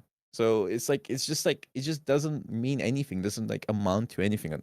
So it's just unless you're a professional journalist and you're farming clicks and that's your job and you're getting paid for it, even then go fuck yourself. But like it's just meaningless as a content creator path. Even if you get a bunch of followers, all of these followers amount to nothing because nobody follows for you. They amount for you trying to talk shit about other people, which isn't you. It's just they just want to hate. So Yeah, very true. All right, Maury, I'll let you. Is there anything you want to yell about, or shall we get back to talking about more rivals? Oh no, I was just saying like I feel like I'm nowhere near as big as you guys, so I don't have this I mean, problem. no, that's not true. That's not true. I disagree with you. I think you've had Armor, you have so your many haters. fair. You You join the had your club. fair share of I haters hate online. you, People have been actually. grifting, trying to be like, "Oh, she's boosted. She's this. She's a woman." It's like, of course you've dealt. You probably dealt it more than She boosts me. It's dealt actually with it. great. Yeah, exactly. She's boosted me or deboosted. I Thanks for the deboosted reminder, her, right? Booger. Yeah, my bad, my bad. That was an interesting day. Did you not read the other guy? What he said about you, Armor? He was the worst. Let me tell you. I Yeah, don't so know. I feel like on. you've experienced it a lot more than us, even than me for sure. Because like they're just like flaming you for existing. You know, people are like, That's true. yeah, I've had people like, oh, what does she know about the game, bro? What the fuck do you mean? What she knows? Like she's one of the best players in the game and one of the best teams in the game as well. The fuck you mean what does she know? She knows more than any of us. Yeah, I actually saw a clip of you talking about something like that. And then somebody was saying in your chat like, "Oh, she's not gonna date you, bro." And then you had I to was be like, like, "What are you talking about?" Like it's me when I talk about a woman or I agree with a woman. Oh yeah, yes, guys, literally. I Penny. want to date her. Awesome, W guys. Me when I don't hate women. Me when I'm Me not when I getting don't Yeah, no literally. bro, the other side is if you talk about a woman in a positive light, you are a white knight or they're trying to call you a simp. And I'm like, bro, I'd rather Yep. be a simp than an incel. What the That fuck goes are with you anything talking at this about? point, though. Like, Yeah, it does though. I It mean, does. I do. You know what's funny? We were talking about like content and stuff like that. One of the ways everyone tries to break into content is those classic streamer react videos, and I can tell you, I can literally pinpoint whether someone will be successful or not with the way they do it. The people who will be successful and do well are the ones who make those streamer reacts and then always make it like the wow, holy shit, that guy's insane. Like not like attacking the streamers, but like kind of like holy shit, they have like respect for them, but like they respect them. Mhm. And the ones that won't do well long term are the ones who try to like make it like, oh my god, they got so mad. Like, look at this guy get mad at me. I made him rage. Those people fall off. They don't ever go anywhere. It's like People almost don't like a like them. signal. Nobody's gonna like them. That's the you're just not nice. You're just not a good person. And so you know what's funny? You talk about that, and the reason why I'm kind of with I mean I'm with you there, but like the reason why I don't even think you should think about it. Like I don't even think you should give it like the time of day. Like, it shouldn't even keep you up at night if it does. Is because when I do like spectating or stuff like that, I always try to like show the good of like what people are doing, but like look at it in a different light. And people will always say like, oh, you're just hard glazing, you're always glazing, whatever it might be. It's like if you talk positive in any way, like they'll always find something to neg at. But if you talk negative in any way, they will take it to the extreme of like you're quote hating, right? For example, we like I remember I still laugh about it sometimes, and talk about how you know, like Penny is like when the game came out, I was like, oh, that character's noob bait because it looks good, right? Like it heals, get over shield, mines, and like 3-second stun on cooldown looks insane. It's just noob bait. It's not actually very good. That was a widely thought of opinion from most people, but And especially good players, but like some people use that as like a target of like, oh my god, like you must hate those players. You hate them. It's like, no, just said the character's not that good. Like it looks good on paper, but it's not. And that's not an insane take, like to this day. But some people would use that as like a weapon. Be like, oh, like, you know, you must hate them because you said this. Like, no, that's not true at all. Like they could buff into the moon tomorrow and make it meta. I'm like, okay, now it's meta. Now that's good. I don't have any emotional investment. And so it will go both ways. No matter what you do, or what you say, if people want to disagree with you, they will find an avenue. And so in this case, the avenue was, oh, you only say the thing I disagree with, it's because you want to date her. You have an alternative motive. Oh, you said this thing that I disagree with, you must be getting paid. Like, oh, you said this thing I disagree with, you don't actually believe it. You're just grifting. It's like, no matter what happens, no matter what you do or what you say, the most important thing is if you go to bed at night and you can sleep well. As long as you can do that and you're comfortable with who you are and comfortable with what you do, you'll be fine. And so a lot of those people are just fucking stupid and they're just miserable. Like you can never win with them no matter what. Period. So don't worry about it. Like just keep doing what you're doing and you'll be fine. Don't worry about it at all. Yeah, the best advice I ever got was as soon as, like, I told SK before I got signed what was going to happen. And she was like, listen. She, like, grabbed me metaphorically. She was like, listen, do not read any of the comments. And I was like, yes, ma'am. And I have not. She's real for that. I live in my own little world. Yep. No, and people will come into that world, and good people will come to you, and it'll be a good thing. You know what the best part is? All of those people who do that shit, like hate threads, comment threads, whatever the fuck it is, they genuinely boost you. Like, for real. Like, not you're in game. You're out of game. They're boosting you, and they don't even understand it. They say you're boosted, and then they boost you. It's actually fantastic, because there's going to be people that are like, I've no idea, who the fuck is this person? And then they'll go look, and they'll be like, one or two things. Oh, she's not for me, and they'll leave. Or they'll go, oh, she's pretty cool. But, like, that's 100 new people who came in the door that weren't coming in the door beforehand. And only if 20 of them stay, that's now 20 new people that enjoy you, enjoy your content, enjoy you as a player, enjoy all these other things. And they don't even understand it. Like, they're genuinely too fucking stupid to realize that, like, the more they harp on it, the more angry they get, the better it is for you. Because the common person, the silent majority, reads these things and goes, yep. Is that actually true? The fuck? Like, some people will read it and take it as face value and then move on, right? But those people won't write anything. They don't care. They genuinely don't give a fuck. The only people who actually might care are the people who are going to go, I wonder if that actually is true. And they might be late night browsing on Twitch and none of their normal streamers are on. And then they go, oh yeah, I've heard of this person. And then they click. And then they watch for a while. And then they form their own opinion. But beforehand, they would have never clicked. They would have never looked. And so what they don't understand, what they end up doing, is their own hatred, their own nastiness actually helps you in the long term. So, like, and this is going to sound psychotic. You should welcome it. You should welcome it, because it's genuinely one of the best things that can happen to you as a creator. Vlad supports sexism live on stream, said and admitted. So I said this, I've said this to almost everyone that I've ever talked about this kind of stuff with, is like, it genuinely is good for you. It genuinely is. Like, yeah, it sucks mentally and it's tough to get through, but like, once enough time passes, and you become comfortable almost in it, like, you understand that that's just part of the job. Like, people will be like that to you and there's nothing you can do about it. And as long as you go to bed at night and you're like happy with who you are and what you do, it'll be great and it'll be fine. So, like, you know, some people put it as no such thing as bad publicity. That's not how I look at it. There's definitely such thing as bad publicity. But like, a lot of these people end up making themselves look like fools. Like they genuinely do, and they don't understand that they're so fucking dumb that they make themselves look like idiots and make you actually look really good. So, and you know what? This is actually more realized than anything, is I got off easy with Overwatch. I got actually off so easy. I never had all of these crazy fucking videos and shit back in the day. Is that anything you want to chime in, Armor? Or are you? No, I'm just thinking about how, like, you're just so nice. Thank you. Thank you, Armori, for being cool, and SK's wife. But I have a question, guys. What do you think about support in this game? Well, I have an actual question for you guys, which is like, Yeah. let's talk about the quote unquote new hero. So you guys have all kind of alluded to her, but Emma Frost. So I'll let Aramori go first because I think you said you were the first to name drop her. Aramori as like as a hero you really like and think is hot. So Mhm.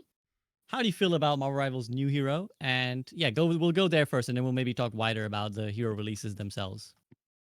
This is my Minecraft dog. Sweet. I So love him. What's his name? What's his name? I think his name is like Dennis or something, or Dave. It had like a name Dave? on it. Yeah. Dave the dog. Mhm. So Emma, I think she is a very, very strong character, but I also think she's not like insanely broken where if she's in the game you have to play her. I think she's fun to play, and she's not bad to play against, right? And I think that's the baseline that Rivals should go for heroes, right? Like fun to play, doesn't ruin the game for everybody else. That's perfect. I love that. Um, Maybe my fellow tank players have a different perspective. Maybe Flats is like every time I play Captain America, that bitch is choke slamming me and it's It's not awful okay. and I I don't It's hate mind. not for it. Captain America, but playing Hulk into Emma is impossible. I'm be real with you. Yeah, It is really. genuinely Yeah. impossible to play Hulk into Emma. She counters your entire ultimate. Oh yeah. Yeah, she just Yeah, beams you and grabs you and you just save your grab. You grab him and then you kick him and then what is he gonna do? And then kick him again and then okay, GG. Yeah. but I think she's super fun. I think all of her abilities have a little bit of like outplayability, right? Maybe it's a little bit harder for tanks to respect her diamond form grab. From B, I'm like, whoa, dude, I just back up, right? Um, I think the drain on her beam drains really quick. It rewards good players for micromanaging how to keep it up. Like I'll have Emma players say like, oh, don't break the Loki clones, right? Like don't break the Groot walls. Or I think you keep Oh charge no, with it Groot doesn't walls. charge him. No, it doesn't. It doesn't. It It doesn't. doesn't keep it. It doesn't charge up at all. I know it doesn't charge up, but I think it like It holds doesn't it. keep. No. No, it doesn't. Okay. I've tried. Either way. You're like, don't break the Loki clones. Don't do whatever. Like, let me keep No my more charge. squids. The more squids, okay. Just anything like that. And it's so cool to have something like that. And I like how it's not hard to build, but it's hard to like keep, which I like. I enjoy that a lot. And yeah, she's hot. I want more lady tanks. It's awesome. Listen, Yeah. I'll be honest. I'm gonna go back to you saying people haven't figured out. I think Emma. I think okay. Today I keep practicing the E into diamond form, just one shotting. I managed to kill a Magneto through Lunode. Oh It is. my god. I feel like people have not really figured out how strong she can really be. I can Her people. combos. I think her combos go kind of How'd you crazy. even I'll do be that? honest. So you press E, then you shift into them, and then as you're hitting the diamond and him, you break it at the same time as you kick him into the wall, and he just dies instantly because it does double the damage. Oh my So god. every melee you do into him does double the damage because you're also hitting the diamond. Then you kick him into the wall, and when the diamond breaks, you do 25 or 20% of his max HP plus the kick damage, and it's just so fast he just dies. So wait, you're hitting the It was- crystal I- and hitting him at the same time? Yeah. So you need to crystal, walk up, grab him, slam into the crystal, and then 1-2 combo him. It is super consistent against squishies if you actually manage to land the diamonds and save your diamond for him. Against Something else tanks, oh yeah. sorry. Something No, else go I ahead. forgot to add about Emma is, we've complained a lot about how this is very much a dive meta. Emma is kind of like the Brig right now of Rivals, right? Her job in pro play is to just kind of like turn around, sit on her backline, and just choke slam whoever goes on them, right? So if you're struggling with an Iron Fist in ranked, ask your Emma player to choke him. That's what's going on. Ooh, I'm gonna start playing Iron Fist.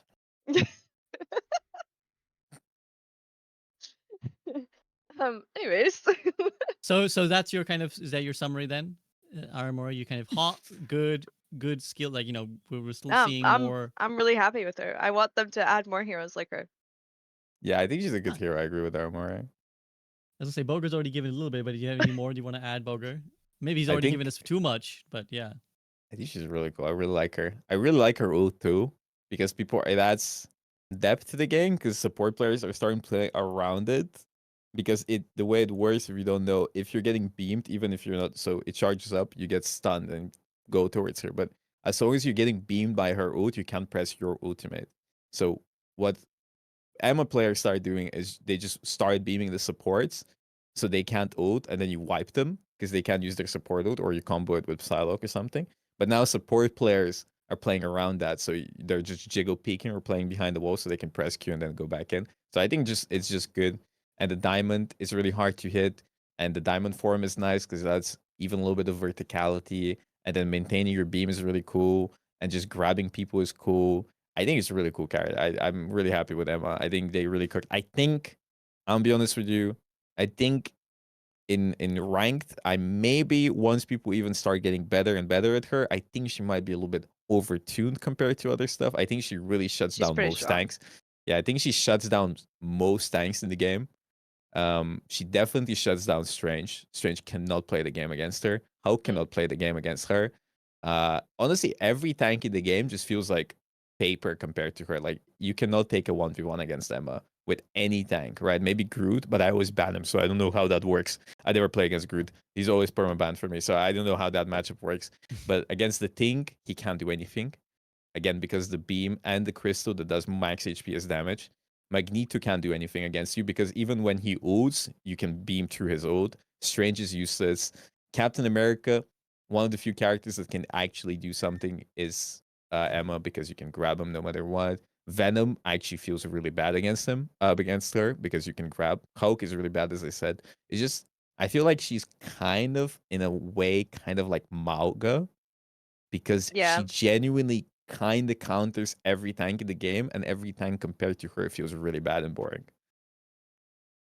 Except in this scenario, the Malga is the boring one. But yeah, in this case, Yeah, Emma's the yeah, fun but one. Emma is really fun, of course, but it just makes every other tank really boring. Mm-hmm. Flats, did you kind of feel the same way? Is it Emma or nothing? Yeah, if I'm on the other tank duty, it just feels like jail. Yeah. Feels like me and Boger played the other day. I let him play the Emma, so I was just putting the mag in Yeah, the he was just bag. like, just put the mags in by or get Yeah. bullied by Emma Because they on would ban Hulk. they'd ban Cap sometimes, so I don't have nothing to do. I'm like, okay, I guess I'll just play mag. I'll sit there and I'll bubble. I'll watch. And you guys ban Groot? Yeah, we always We ban ban Groot. Always yeah. ban We Oh, always ban because Groot. usually it's like Emma Groot, and then like Groot's okay. Yeah. You have your own I like hate agency Groot. with walls. I hate Yeah. Groot so much. It just Me changes too. the game so fundamentally, and Mag is you so rely hard. and then right you now. rely on your DPS to break walls and shoot, and they won't break walls, and it's No. just like, okay, I'm just like, fuck this, I'm not playing, I'm not dealing with this. I actually had an argument with somebody because they're like, why don't you just learn Groot instead of banning? He's like, motherfucker, I want to play this character, I want to learn him, I want to play against him. Like, fuck off, what the fuck? I mean, like, just like, get him out of this game. And then we didn't ban Groot, and we lost the game. So I was like, fuck, I'm never not banning Groot. Mm-hmm. Yep. That's the whole story. Flats, anything else you want to add about the state of Emma? I mean, she's fun. Like, I think she's really cool. But I just haven't personally wanted to play this much of this season. So I'm not, I guess, as experienced as Boger in that department of like, what people are doing. So I don't want to speak on that too much, but it definitely did feel like that a little bit. Like for example, we have a Namor and they're begging for the team up. Like I'm forced to play Hulk for that. And Oh they're my like, God, come on, so play bad. Hulk. I literally can't do anything. Like I can't play the game. Like I'm You can't. spectating and it's ass. And I think I played the other day with Armory and SK, and we had a Namor player on our team. He was Namor only, and I was just like crying in the corner, like, please, Yeah. like, and I remember saying to you guys, like, I don't think I want to play. It's like, oh, Hulk should be fine here, and I'm like, yeah, but like their Emma is just sitting there waiting for me every time. I can't. I literally spectated. I lost So like 28 bad. points. I literally lost like 28 points. I was like, Yeah, because you can't even get kills on Hulk, so you just lose so many points. Yeah, I think when Emma is banned in the game feels really different. Like for tanks, it feels like it opens up a lot more for your tanks that you can play. But with Emma open, it's just impossible. Also, my stream just is dying right now, but it's gonna it's come back. tough. It's okay. R.I.P. Yeah, it's So okay. is that healthy then? Like, obviously Emma herself is fun, but is the impact she's having on the rest of the game, is that sustainable? Is that good? It might be like the Reinhardt problem of like Overwatch, where like, Reinhardt was one of the first tanks. He's not necessarily bad, but then you compare him to like other tanks that came out later, and he just kind of struggles. Maybe we're seeing the beginning of that. I think maybe in a way, maybe what is the solution? Do you buff other tanks, but then it's just like because Emma is really fun, but then imagine a Giga buffed like Magneto running around, or like more buffs to Captain America. So yeah, I don't know. Maybe They did just they did nerf a lot of tanks in the last 2 patches though, like Strange, Thing, Mag. Strange. Yeah, they did. Who was the A thousand nerfs to Strange. Oh, Emma's too strong. Nerf Strange again. Hulk got nerfed a lot, then got rebuffed. Yeah. Even though I don't think he's as good. The Hulk is fine if Emma is not open, I think. Yeah, but I'm saying like he's not as good as like when he was like in the beginning, like when the game. No, I mean Strange is so much worse than the beginning. Well, yeah, I'm just saying like across the board though, there's been a lot of tank nerfs. Yeah. That's why. That's all I'm saying. Strange was so broken back in the day. It was so funny. But yeah, but I think what do you think about the Emma Frost's sexualization? She's quite the character. She has quite the assets. Right. Okay, so what do you think this about is that? thing I was like, this is the whole thing that I was like wondering, where I was like, should I bring this up? And I'll bring it up. We've already ranted for like an hour about other stuff, but maybe I'll save this for another podcast. But no, I brought it up. Well, let's the can of talk. worms is open. Yeah, the can of worms is open. First. Yes, I was gonna say, let me establish the question, and then we'll take it to Armor first. So not just Emma Frost, but there has been a wider conversation in and around Marvel Rivals and in gaming that Marvel Rivals is for the gooners. That it's a game where all the skins hypersexualize, particularly the female characters, and like in a way that seems gratuitous. So that's the wider discussion. Aramori, do you feel like the skins and just the presentations of the characters, the jiggle physics, the proportions, are they? She has jiggle physics on her thighs, SVB. Yeah. Is it? I have seen that. Yeah, I saw the whole discussion. So do you think it's? Well, what do you think about it in general? Like, do you think it's good, bad, gratuitous, fine? So I maybe feel like the worst person to like speak on this because I love women so much. But I see like both sides of the argument where it's like, oh well, we're supposed to have more women in gaming, but then like it's just crazy like over sexualization of women. It might make some women uncomfortable. Like, who wants to play the game where their gender is just like way over sexualized? And then there's a lot of girls that are like, this is awesome. Like, this is great. So I don't know.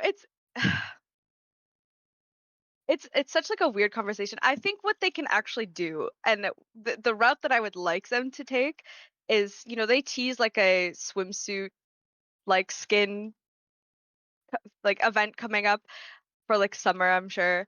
I would love for them to just like do the same thing to the male characters. I think that would be awesome. Have you seen Venom's boats? Like, let's be real. I mean, they give him a literal twerking emote. Like, he's literally throwing it back.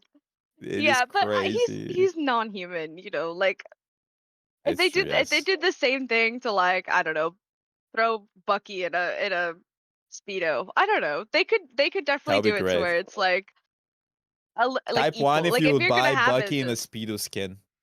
Type 1 if you buy Bucky in a Speedo. But I'm interested to see the beach skins. Those will be fun.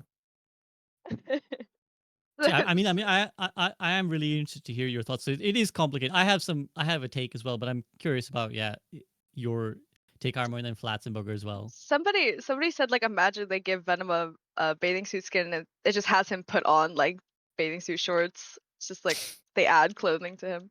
But yeah, I do think like I don't think they've already crossed the threshold of they're doing this. Like, it's very evident that they're making skins for the Gooner population, right? Like, I don't think they can take it back necessarily.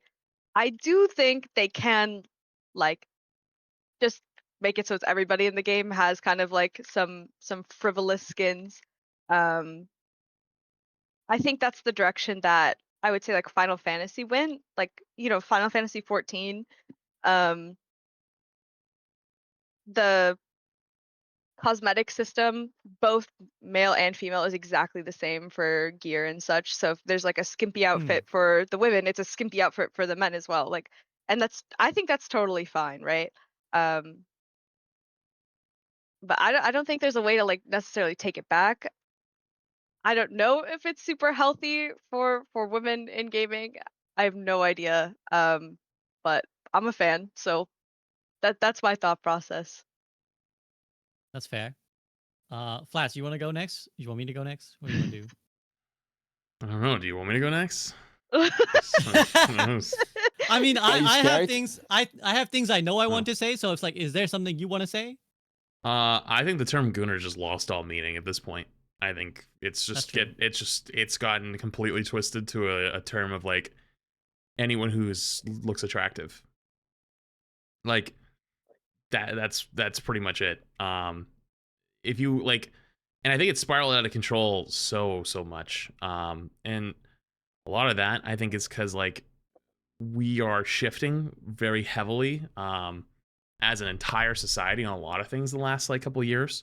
And I think more people are open to the idea that like people like looking at attractive people. That's just really it. And like superheroes are going to be in shape. They're going to be attractive people. Like that's just kind of how it is. Unless like they have a superpower that has something to do with like them not like something that like plays into it. And so it makes sense in a lot of ways for Like the something like Hulk. Marvel. Yeah. It makes sense for something like that. And on top of that too, like a lot of the stuff that they pull is like from their comics. So a lot of things people can look at and be like, hey, like, you know, this is like lore. Like this is stuff that has existed for years and like they're just pulling from that. And so everyone I think is just kind of like up in arms and like over the possibility that people are like upset over it. But it's like, you know, other than just like I'd like to see men have it too. Like I don't think there's like almost anything really wrong with it in a lot of ways. It's like if people are actually like if someone like genuinely wants to put the game down because of that, like that's okay. Like that is their right. But I don't think that in this case, like those small percentage of people like that probably wasn't for them anyways. And that's not to take it away from them. Like these like this genre of superhero like of the whole MCU has had this for forever. Mhm. And it's like yeah, if you want to have it for both, that's totally fine. But like if it's something that you feel strongly enough to put the game down over, that's okay too. Like that doesn't make you like soft or make you a bad person. But I don't think it also makes it like anyone who enjoys those types of things are like, you know, sometimes just funny. Like it's genuinely just funny. Like you shouldn't take that away either. And I think that like as an entire society, we've had like this like radical like shift both ways. I'm sorry, somebody typed something so stupid in chat. I'm sorry, Flats. That's why I reacted. No, you're fine. You're fine. I get that too sometimes. But just yeah, just like I don't think it's something that's gonna be a big problem. Like obviously if you go all the way on one side, right, where it's like you just hypersexualize all the like the women characters and not like the male characters, like people are gonna be upset over that. But it's like as if everyone's getting it, like that's just kind of how superheroes are. Like they're gonna be attractive people, and there's nothing wrong with I think looking at attractive people and wanting to look at attractive skins. Like if they want to buy it, and that's what sells. Like unfortunately, like that's kind of the reality we live in. Like sex sells in a lot of ways, and those things will always get more attention. And I'm not saying that that's the way it should always be, but like, you know, if you're a game and you're a company and you're like, hey, you know, like this is what the majority of people want and like they're okay with it, and there's a very, very, very small minority that isn't, who should they listen to and who should they go towards? Like, you know, I think that the writing's kind of on the wall on that one, and there's ways to do it, I think, where everyone can be happy, and I think they could do that, but I do think that it also gets like kind of blown out of proportion with like the whole Gunnar thing. Like I think the Gunnar thing is just so it's genuinely just cringe. Like in my opinion, like everything is Gunnar, everything is like I don't like obviously there's certain like you can look at things like okay like You ever watch some of the trailers or like those videos for like some of like the Hoyoverse games where like they like zoom Oh in my on like goodness. they like zoom in on the toes and it's like okay Oh like what the my fuck are you God. doing over there, right? Some gotcha games are crazy. Yeah, There, like okay, there like was we one. Okay, that's listen. different. That's what it There is. That's what it there actually was, is. There was a Yeah. GIF of a girl's ass from one of the gacha games. I'm sure many I've people seen hold that. Yeah. that one is fucking crazy. That is crazy. There's no way they call rivals Okay, Gunnar. I have a rant. I mean, yeah. Settle down. A man's talking now. A man's gonna give his opinion on this issue. So I mean, I think like with everything, this is really like a nuanced thing, and as Flat says, things get blown out of proportion. You can't expect the internet to have any sort of logical discussion or thing like this. There needs to be a wider cultural conversation, I think, because it's not things don't happen in a vacuum, right? It's not that Marvel Rivals releasing skins in a vacuum. There's like a wider cultural situation where we're kind of grappling this with the society in general, where it's like we're society's always getting more open to sex, and right, like you can look at any timeline, right, where it's like in the 40s and 50s, jazz was considered like provocative music because it was like, oh, they're really sexualizing stuff, and Women it gets showing their people, ankles. yeah, and it gets people dancing. Like this is not right. Right to now, where we have like music that's like people be dropping all kinds of sexual shit going on, right? So like we progress society, we talk more about sex. There is a counter movement as well. Like we're seeing that like Gen Z are in some ways more what's the word I'm looking for? Prudish. Like they're Conservative? more Oh. conservative about many things, but also sex. Like they're a little bit more skittish, where like maybe the generations that came before, like millennials and stuff, were yeah, Puritan is a good word. Like whereas millennials were perhaps a bit more like laissez-faire, they're a bit more liberal. And then it comes within the context of like gaming's conversations too, because gaming has been having like a really toxic conversation around presentations of women, right? Like gaming has been like, you look at like the Grums, the Asmongols, they're sitting in this context where they're kind of advocating that any woman who isn't, busty, blonde, and like hourglass figure is like woke agenda being pushed on us, right? Like you look at the release of like any protagonist in a game who's like a woman, you'll get like the grifters again. The grifters. I think this is an accurate use of the term. The grifters who are like, oh look, the woke mob just want to shove this ugly woman down your face. Why can't we have anime titty women all the time? So there's like a wide that's another piece of context we have to add where it's like this is really harmful just in general to like ideas of like how we view gender and how we view like sexuality, right? So within that context, I think the biggest thing you could criticize Marvel Rivals for is that it feels like the skins are from the male gaze. And I think that's where you could criticize them. I don't think it's inherently wrong at all to have sexualized characters. And once more, Overwatch is actually a really good example because Overwatch has loads of sexy skins. I don't know what the Marvel Rivals dev team is like, but I do know the Overwatch dev team is very diverse, right? It's got a lot of people from a lot of different backgrounds. And the reasons that's good is not just out of some arbitrary, like, I believe DEI, whatever, I know what people are going to say. It's not out of an arbitrary reason to just have a diverse development team. It's that when you have a diverse development team, you can get really nuanced inputs about like what a person like this would be like, right? Like, oh, what would a Filipino person look like if they had this kind of background, or like what features might this kind of person, right? What would women find appealing in this skin? Like if you because with Marvel Rival skins, as Aramori is saying, there's plenty of women who think that they're hot and great and empowering. That is the reality. There's like a large section of women who love the skin, so you can't say inherently that like all women think it's goonery and all men love it because they want to jerk off to it. There's a lot of people who find that empowering, but then you also can't deny that like character after character is just the meme is like the snow bunny, right? Like a white woman with like a certain figure, big tits, like blue eyes. You can't deny that they're kind of leaning down a certain path that feels like it was designed by men for men, right? In a way that a lot of Overwatch characters are not. With a lot of Overwatch characters, we know that there are like people of different sexualities, different gender, different backgrounds, different all kinds of things. And so that creates a rounded character. The end result is that you create a more rounded character. Whereas when you have, again, the male gaze results in characters who are very one-dimensional in that they just look a certain way and they kind of behave a certain way. And so I think the biggest thing you could criticize Marvel Rivals for is to me, again, the outside looking in, I don't know, maybe I'm wrong. It looks like they've just designed the skins without a lot of like female involvement. Like it doesn't feel like there was a lot of like female devs being like, I don't know about this one. Like, can we do it? Like, let's make it sexy like this. Like, what about this? Like, this would make it more cool. I actually think the new Overwatch Battle Pass or season where it's like the it's Doki Watch, right? The whole like magical girl. Yeah. That's like female gaze, like the I don't They're know. so good. They're They're so so cute. good. They're so It's cute. so cute. That's definitely like female gaze, and I think Valorant did something similar with some of their gun skins where they released like a like magical girl. There was like little like animals on them. I don't know Valorant at all, right? But I know that stuff sells like crazy, and I think we'll see rivals get to that point. Um, but I think right now, I think you're right. I think they are kind of selling towards the male gaze. And I mean, hasn't like just Marvel in general just kind of done that for like a really long time? Um, Yeah, and this is where I want to add is like I respectfully disagree with Flats on this one because I think that like the comic book justification that like, oh well, it's from a comic book.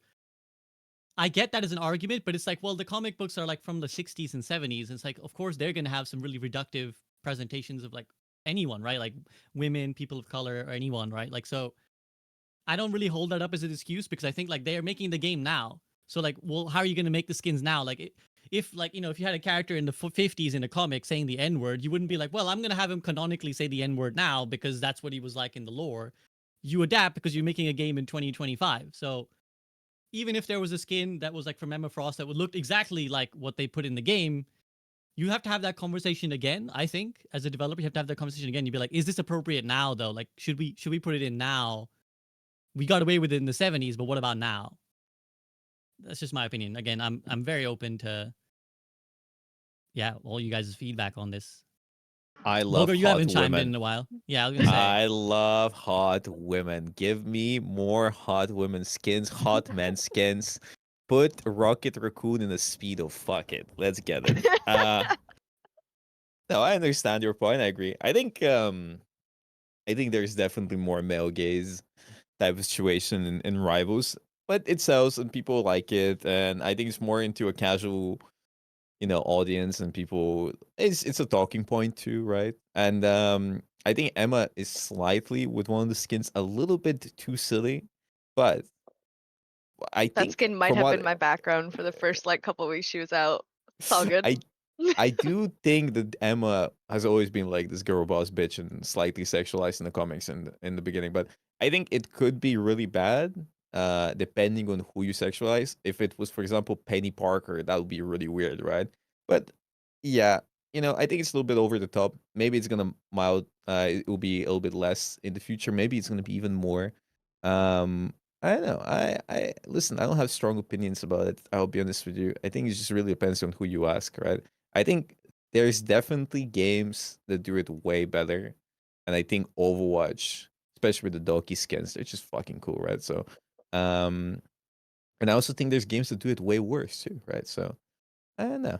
I don't know. I don't know. As long as it's not the main focus in the game and they don't release every skin like it, again, I don't know. I think we can. I think everyone can do better, include your rivals.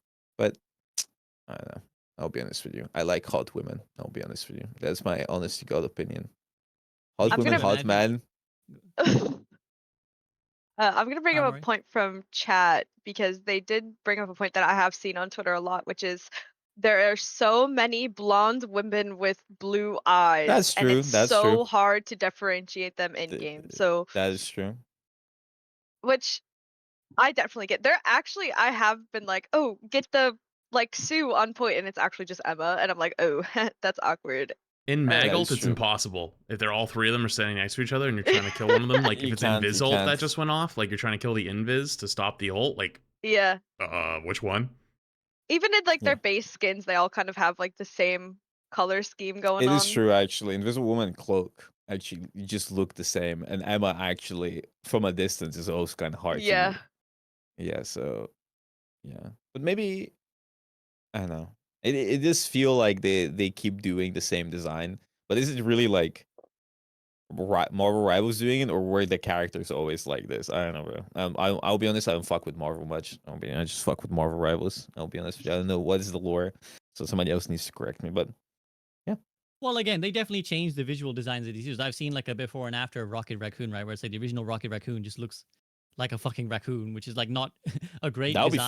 design to have in like a video game. So obviously they you know they Just a stylize him, they PNG of a anthropomorphize. That would be Yes, we have- hilarious objectively. But like all the characters get stylized, so they have they're making choices with how they design the characters. And again, I don't think any of this is to say that we should cancel Marvel Rivals or like burn down the No, building. I don't It's think just it's that, like, cancel Marvel Rivals, right? it's just a conversation. No, I agree. I think base Emma is like okay, like she is giga hot, right? But like her skin, that is that is a skin. That is definitely a skin. So Or the um, Malice skin for Malice, I think it's just like Invincible. yeah, right. I think you can do a hot character, but like Jesus Christ, there's wow. So yeah, I think sometimes they go overboard for sure. But So I want to ask a I question. don't Yeah, then. and Do you think those Mhm. skins sell significantly better than others? yes, Oh, yeah. yes, that's what And matters. that's though. why gonna they make them. the That's game why That's they why make they them. make Yeah. do them. well. So Not only does Yeah. it sell better, it's also a talking point and draws people into the game. So like, if people are buying them all the time, right, and they're spending their money on it, isn't that kind of like an indicator to the company that they should make more of those? Yeah, of course, and they're gonna make more of it for sure. I don't think this goes Rivals back- devs are watching this and they're like, yes, we're gonna negate millions of dollars because SVB, Bulwer, and Armory and true. Flat said we should. No, they're gonna like, fuck no, make more Well- hot women. The thing is that this just goes back to the same conversation we had earlier about grifty content, right? Flat. So it's like, yeah, this will make more money, but then it's like your ethical responsibility to like do it right? Like, again, I'm not saying that this is unethical. I'm not saying that they're like deserve to be canceled for this, but it's like, yeah, the sexy skins will make the most money, but it's like, well, what is your contribution to the conversation around like female characters as a result, right? And it's like, well, we make busty white women with blue eyes. That's what we do.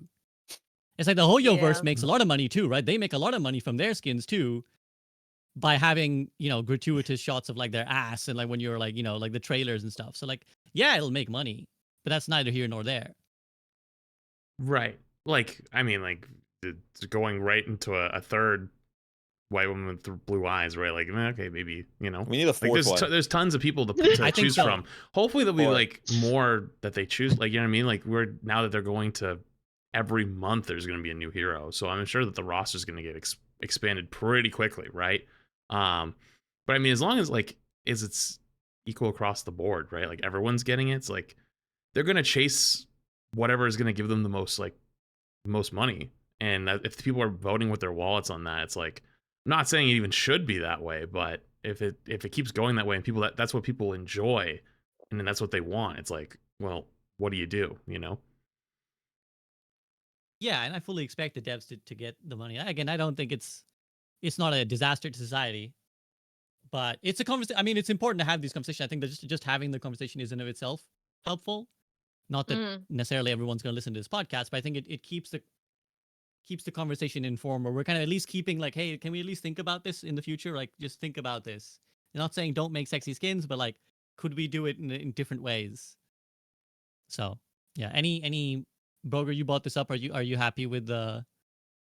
I'm a straight white man from Bulgaria. If you ask my honest to God, unbiased opinion, of course I'm happy about hot women. That's why I ask Aramori and other women how they feel about it, because at the end of the day, it's a topic that might affect them in some way. So it's not really something I like. My primal brain goes like booba W, right? So that's why I'm just I feel like I can bring any meaningful conversation or like debate on this topic because booba W, ass W, right? So that's why I ask the women and the girlies what they think, because I think their opinion is more important than what I think. So if they're okay with True. it, I'm okay with it. If they're not okay with it, I'm not okay with it. It is not the end all be all. If there is no booba skins in Rivals, I'll still play Rivals. If there's booba skins in Rivals, I'll still play Rivals. So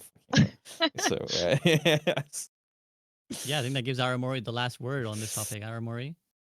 Yeah. do we cancel Marvel Rivals, Aramori? Say it we right we now. You do get to we do decide. not cancel Marvel Rivals, but I don't know. Like I said, I might not be the best person to ask. I kind of also just kind of drool in front of my monitor a little bit.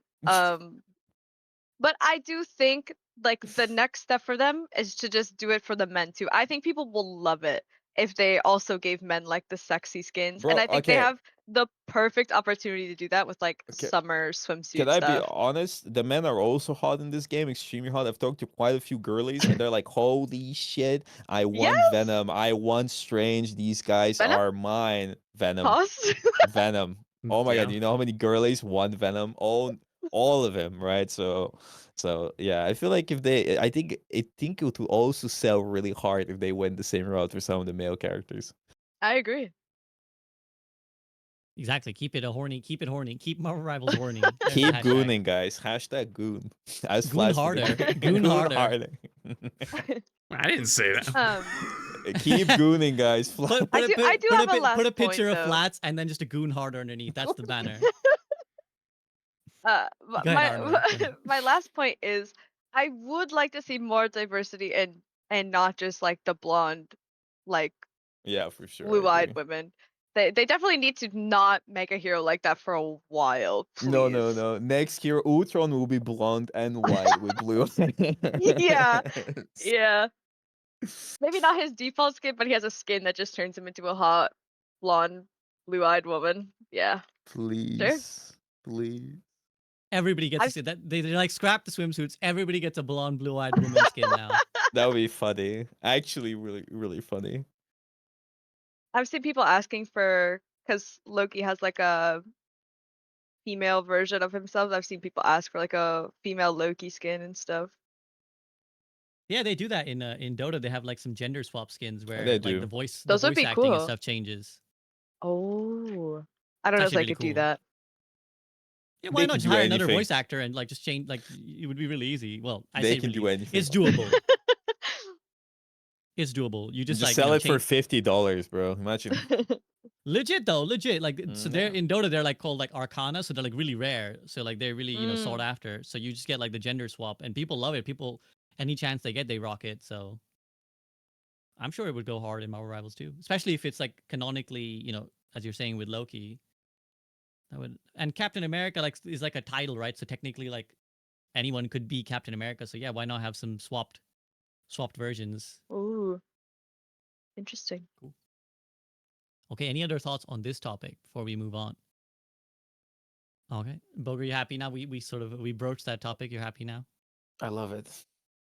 Good. You feel satisfied? I got to ban a few people in chat, so I think it was a good way Nice, to nice. clean up. It's true. You periodically need to bring up a controversial topic so you can find all the weirdos and just be like, all right, you get out. Yeah. Okay. Well, let's head to like the last major section, which will just be balance. Then we'll just talk about balance now because we haven't explicitly talked about balance in the game, but this is another area I've seen a lot of people complain about, and even sounds like you guys. One of the reasons you're not having fun is that it doesn't feel like the balance is all that hot. So, talk to me about Marvel Rivals balancing season 2. Flats, you go first. Again, I'm just here for a good time, hopefully for a long time. I just want to spectate and see how things go, because everyone has argued for forever that balance doesn't matter and that balancing for fun is the way. And also, if everything's OP, then nothing's OP. And now here you go. Like, you have new things that are OP. You don't like the new things that are OP. Okay, well, and then that's maybe something that's considered in balance. So, I mean, like, I won't lie though, at least for my own personal enjoyment, I don't find playing tank that much fun this season, but then also it's not rewarding, because if I play something that I'm not having a good time with, but I get rewarded for it with my points, I'm cool with that. I'll do that every day of the week. But if I play something I'm not having fun with and I also get shafted for it, absolutely not. I'm not in for that. Like, I don't want to have to play 2 games of something I don't like to win enough points on some, while filling for someone else who gets to play what they want to play, and they get max You can say points. Boger. Yeah, Whoa, yeah, fuck that guy. Why you say fuck me for? But yeah, it's just like it's just kind of stupid, and it's not really that enjoyable for me personally, I guess. And it just, I don't know, just hasn't been as an attractive option for me, at least personally. I don't know if I want to say like certain other things should be buffed or nerfed, but like, obviously, that this current patch, I don't think they changed anything too wildly in terms of like numbers wise. They just changed how a couple characters worked with like Iron Fist and Mr. Fantastic. They buffed a few smaller things, but it's a culmination of other smaller buffs over time. So it's like, Well, what do you do now? You're gonna listen to those complaints, or you're gonna say like, oh, are the win rates, are the win rates still around 50%? Because if the win rates around 50%, then they're probably not gonna make the change, right? Because the data says it's balanced. So I'm interested to see what that philosophy starts to look like long term. Are they going to be react to community type of balancers? Are they going to be 50-50 win rate type of balancers? Who knows? We've played these games before again. Aramori, how do you feel about the balance? I mean, especially from a pro perspective. They haven't done much of it, like, yet, right? So it's kind of to be seen, right? I do know that in response to the community strategist strike, there was a like dev note thing that came out, unless that was falsified. But I do think they actually did No, post something. they made a dev chat. It was like Okay. they were like, yeah, we're gonna change how it works. We saw that some heroes are getting screwed over, but they also at the end said, listen, guys, it's kind of a skill issue. They made it really long, but Yeah. they said like some characters, yeah, they're kind of cooked, but we like the system. I think we're gonna keep it. And if you're not getting as many points as is used to, it is intended, right? So in a Okay, good. way, they're like, it's kind of a skill issue. Yeah. So I saw a lot of like response to that, and I think in one part of that they were telling uh like DPS players to peel more for their strategists or something, and then the Yeah. strategist players were like all vindicated. They were like, "Take that, Necros! They told us you guys need to Fuck peel that for guy. us, and it's Fuck not that our guy. fault." So I don't know. It's just I wanted to bring that up earlier. I couldn't have the time to really do it, but in that whole dev talk, they did say they were going to nerf Groot and I think cap survivability a little bit, and they didn't say what that looked like exactly. But I do think those are healthy changes. And then they said, and what I was scared of with this whole like strategist strike is that they were going to go the Overwatch route of, okay, let's make it so um, we have other tools to live longer and we're gonna never die and we're gonna buff the strategist survivability. And they actually said, well, we're gonna buff strategists, but we're gonna buff their damage output, which I know that's something that Flat said earlier he was scared of. So I'm interested to see what that looks like. They've already committed to it. They've already said they're gonna do it. I think the funniest thing was that they said they're nerfing Spider-Man and buffing support. So It was hey, listen. specifically the fuck Necros patch. Specifically. Yeah. Yeah, they were like, you know what? You guys are right. Fuck that guy. Um, but I do like that direction more than just here's more healing numbers, here's shorter cooldown on your survivability abilities and things like that. Um, because I think like things like Loki, Immortality, and like Adam, Link, and like all these really long, basically invulnerability cooldowns. Um, they're so much longer than Overwatch. I think it's like a 35 seconds, I believe, on Loki, and then it's almost like 40 on Adam, something It's like over that. 40 on Adam now after the nerfs. I Yeah, think it's 40 something, no? which means if you use it at the end of a fight, you won't have it for the next fight, which is really interesting. I don't think there's anything really like that in Overwatch except for Mercy Res, potentially. I mean, they're Um, really strong cooldowns. Like, they can swing a fight. exactly. Yeah. Um, and I don't want them to lower that in any capacity. So I think instead, like trying to play with the damage numbers so you can maybe force out that 1000 HP Venom that's in your backline could be interesting. But again, it's not the direction I would like them to go of nerfing those guys just a little bit. Make it so their swing is a little bit extra cooldown. They can't just go in and out constantly. Maybe Can have we to nerf think about Venom? that, but yeah, nerf Give me Venom. Nerf Venom. Give me Nerf Venom and Cap. Like, fuck these characters, like, specifically. I don't even like playing Venom. I want them to nerf Venom so I'm never asked to play Venom. Because fuck that character. It's the gameplay loop is climb on a wall, slam, right click, hold mouse one, eat 50 stuns, get 10 million HP, swing out, repeat. And then combo with Luna ult when you Yeah. get your ult, and it's like, W guys, I got it, I'm insane. It's like, shut up. Yeah.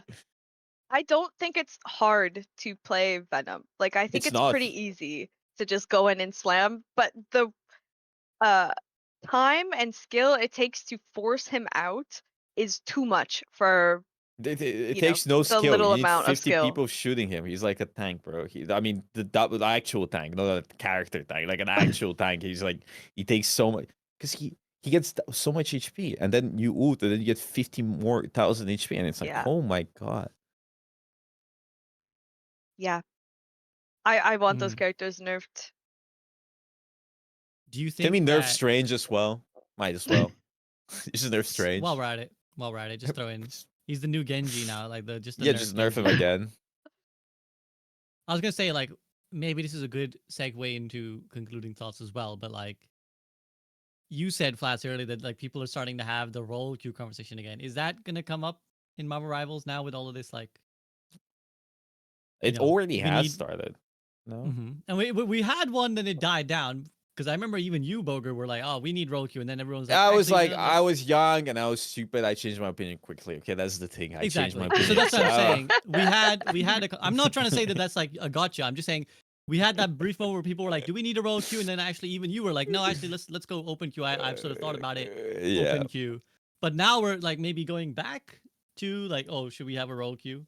But people think think that's that gonna it's come just gonna solve it. I'm sorry for cutting it, but it's just like it's not gonna solve it. It's just gonna introduce more. We've played these games before, bro. We've had these games before. There's no reason to even debate it. We have it documented. All right, so I don't know. Go ahead, Flats. I will allow you to speak. I'm sorry. Thank you for allowing me to speak, Boger. I I got appreciate you. it. I got you. I think that a lot of people are in for a wake-up call in the next couple weeks that they don't actually like the hero shooter genre. I think that there's a very large majority of people that have been playing this game because their own game sucks. COD, Valorant, I wouldn't say sucked, but like for a bit there was a lot of Valorant people that were kind of like, "Yeah, what's going on here?" Apex, a lot of the Apex streamers and players are playing Rivals, although apparently Apex is actually doing pretty decent. They had like they had some big changes or something. And so Rivals has just been a culmination of players, Overwatch players, Apex, Valorant, COD, you know. And I think they're starting to realize they don't actually like hero shooters. And there's a reason why they play those other games, is their main game.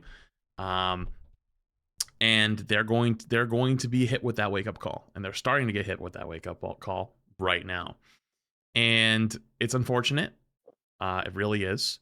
But that's why I think the honeymoon phase is over. Oh, Fortnite too. Forgot about Fortnite. The honeymoon phase is pretty much over. It is over actually.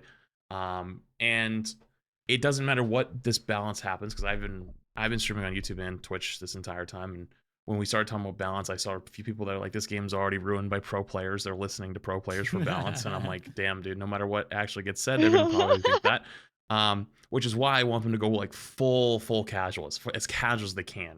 Even though it probably won't, as we being the point earlier, is like it'll always shift. It doesn't even matter if it's correct. People will still say like the opposite and go for it. I just still want to see just what would happen. Because even though I don't think it's like dead, it's definitely declined significantly. There's data that the publicly available data we have backs that. You can go to Steam charts. Now, before you sit there and go, "Ooh, it's just Steam charts," I guarantee Steam charts though are an indicator. If you look at the player base from January 1st when they had their season 1 patch, that was their peak, to where it is now, and you look at how it's slid pretty significantly. Then you had season 1.5, then you had season 2. The launch of season 2 peaked at around 300,000 players. Launch of season 1 peaked around like 650,000 players on Steam. I guarantee if you looked at console numbers, which we don't have publicly available, I bet it was about the same in terms of like percentage wise. Like they lost about half their players from season 1 to season 2. And from season 2 to season 2.5, I bet there's another drop. I don't think it's going to be a 50% drop, but I bet there's another drop as well. And then season 3, there'll probably be another drop as well until it hits the point where it's about sustained. And then one of 3 things is going to happen. They have to have something that's going to cause people to become invested long term. In Apex, it was ALGS with pro play, but people in this game seem very, very resistant to pro play, and they've seemed very, very resistant to it, so you can't do that.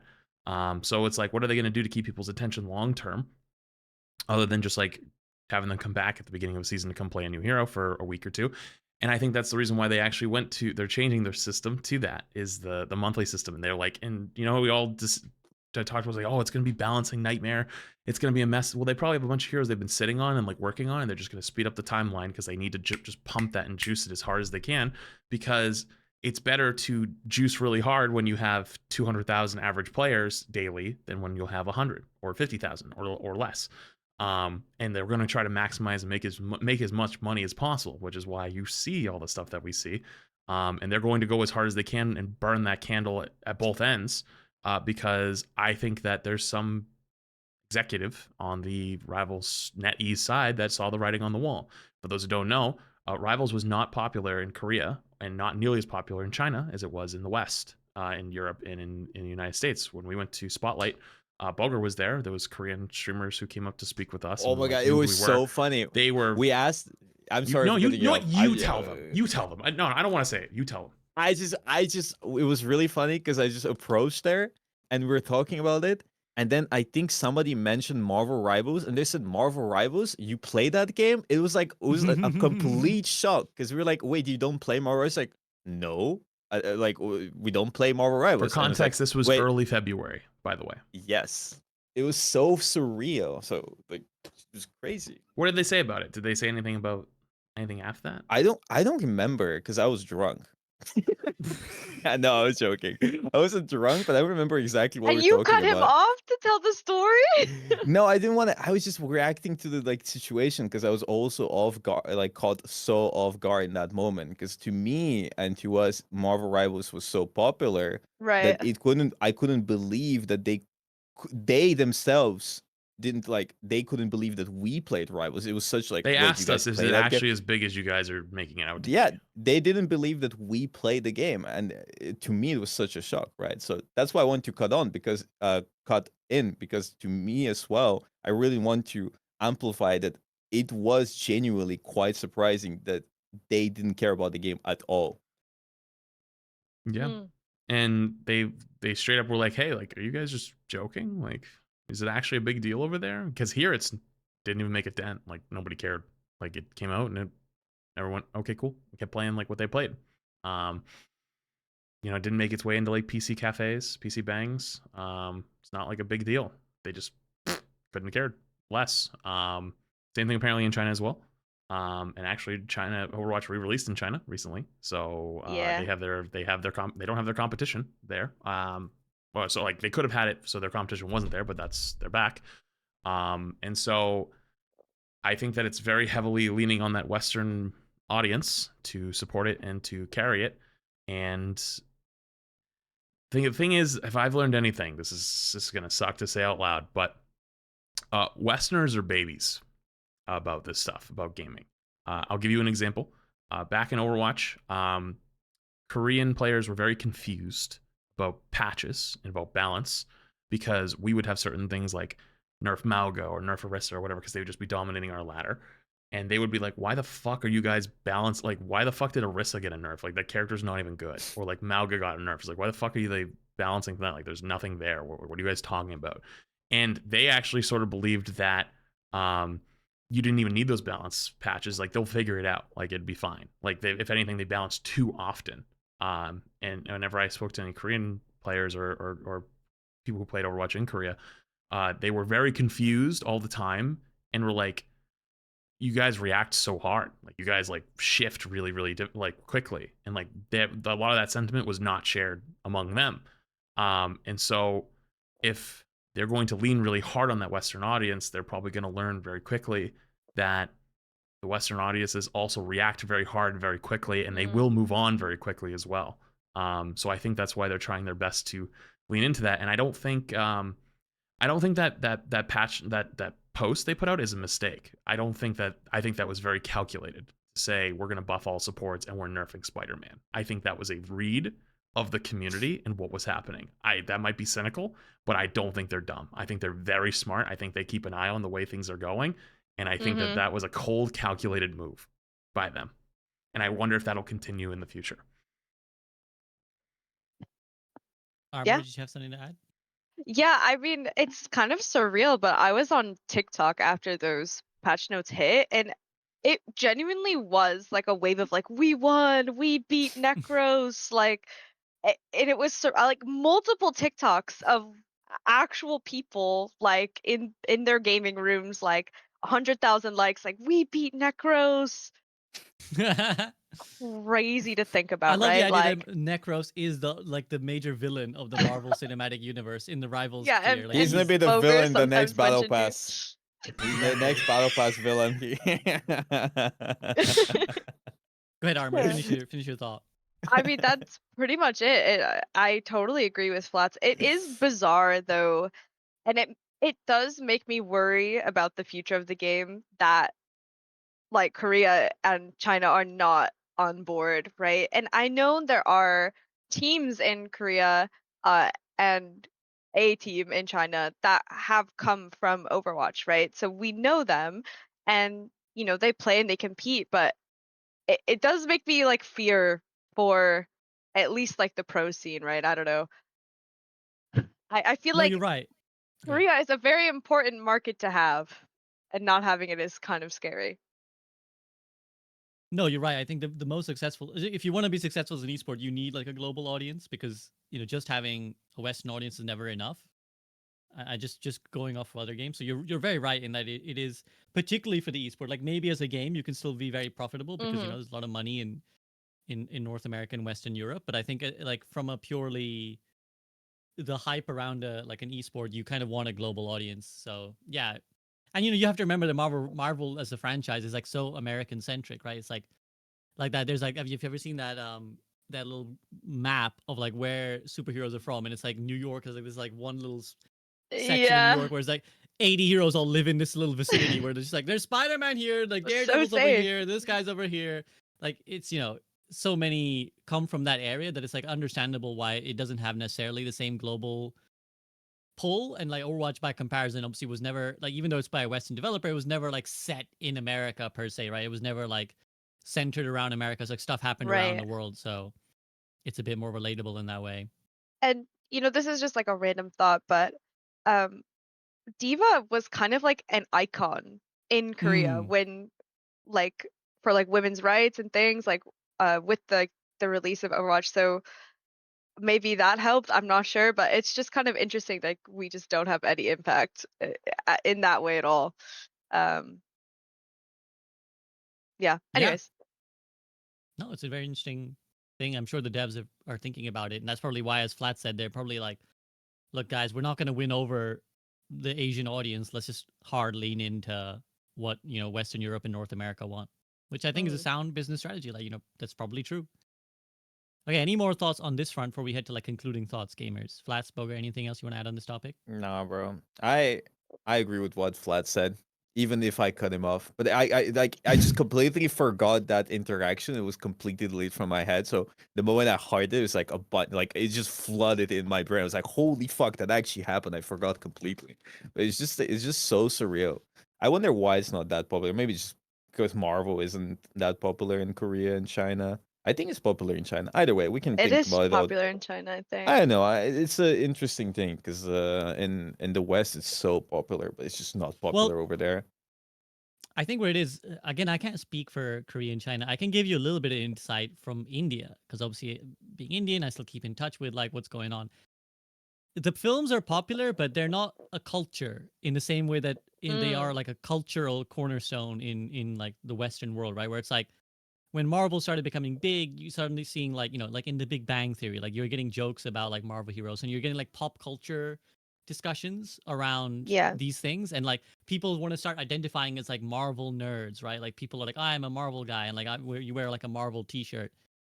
For example, in India, they're like, yeah, like they'll like the movies, they'll watch the movies, but then they will like respond to it in their own way. So like you have your own superheroes in India, right? Like they have their own superheroes, and then Bollywood will make their own spin-offs, right? So like Bollywood had a lot of really popular spin-off superhero films that were like essentially Marvel-esque, Marvel inspired, but they were their own things. So it doesn't necessarily sit as the same cultural cornerstone. So I think when Marvel Rivals came out, it's like a bunch of like fans of the franchise are like, "Oh, Marvel Rivals, I want to see what it's about," and the cultural conversation is a lot more prevalent.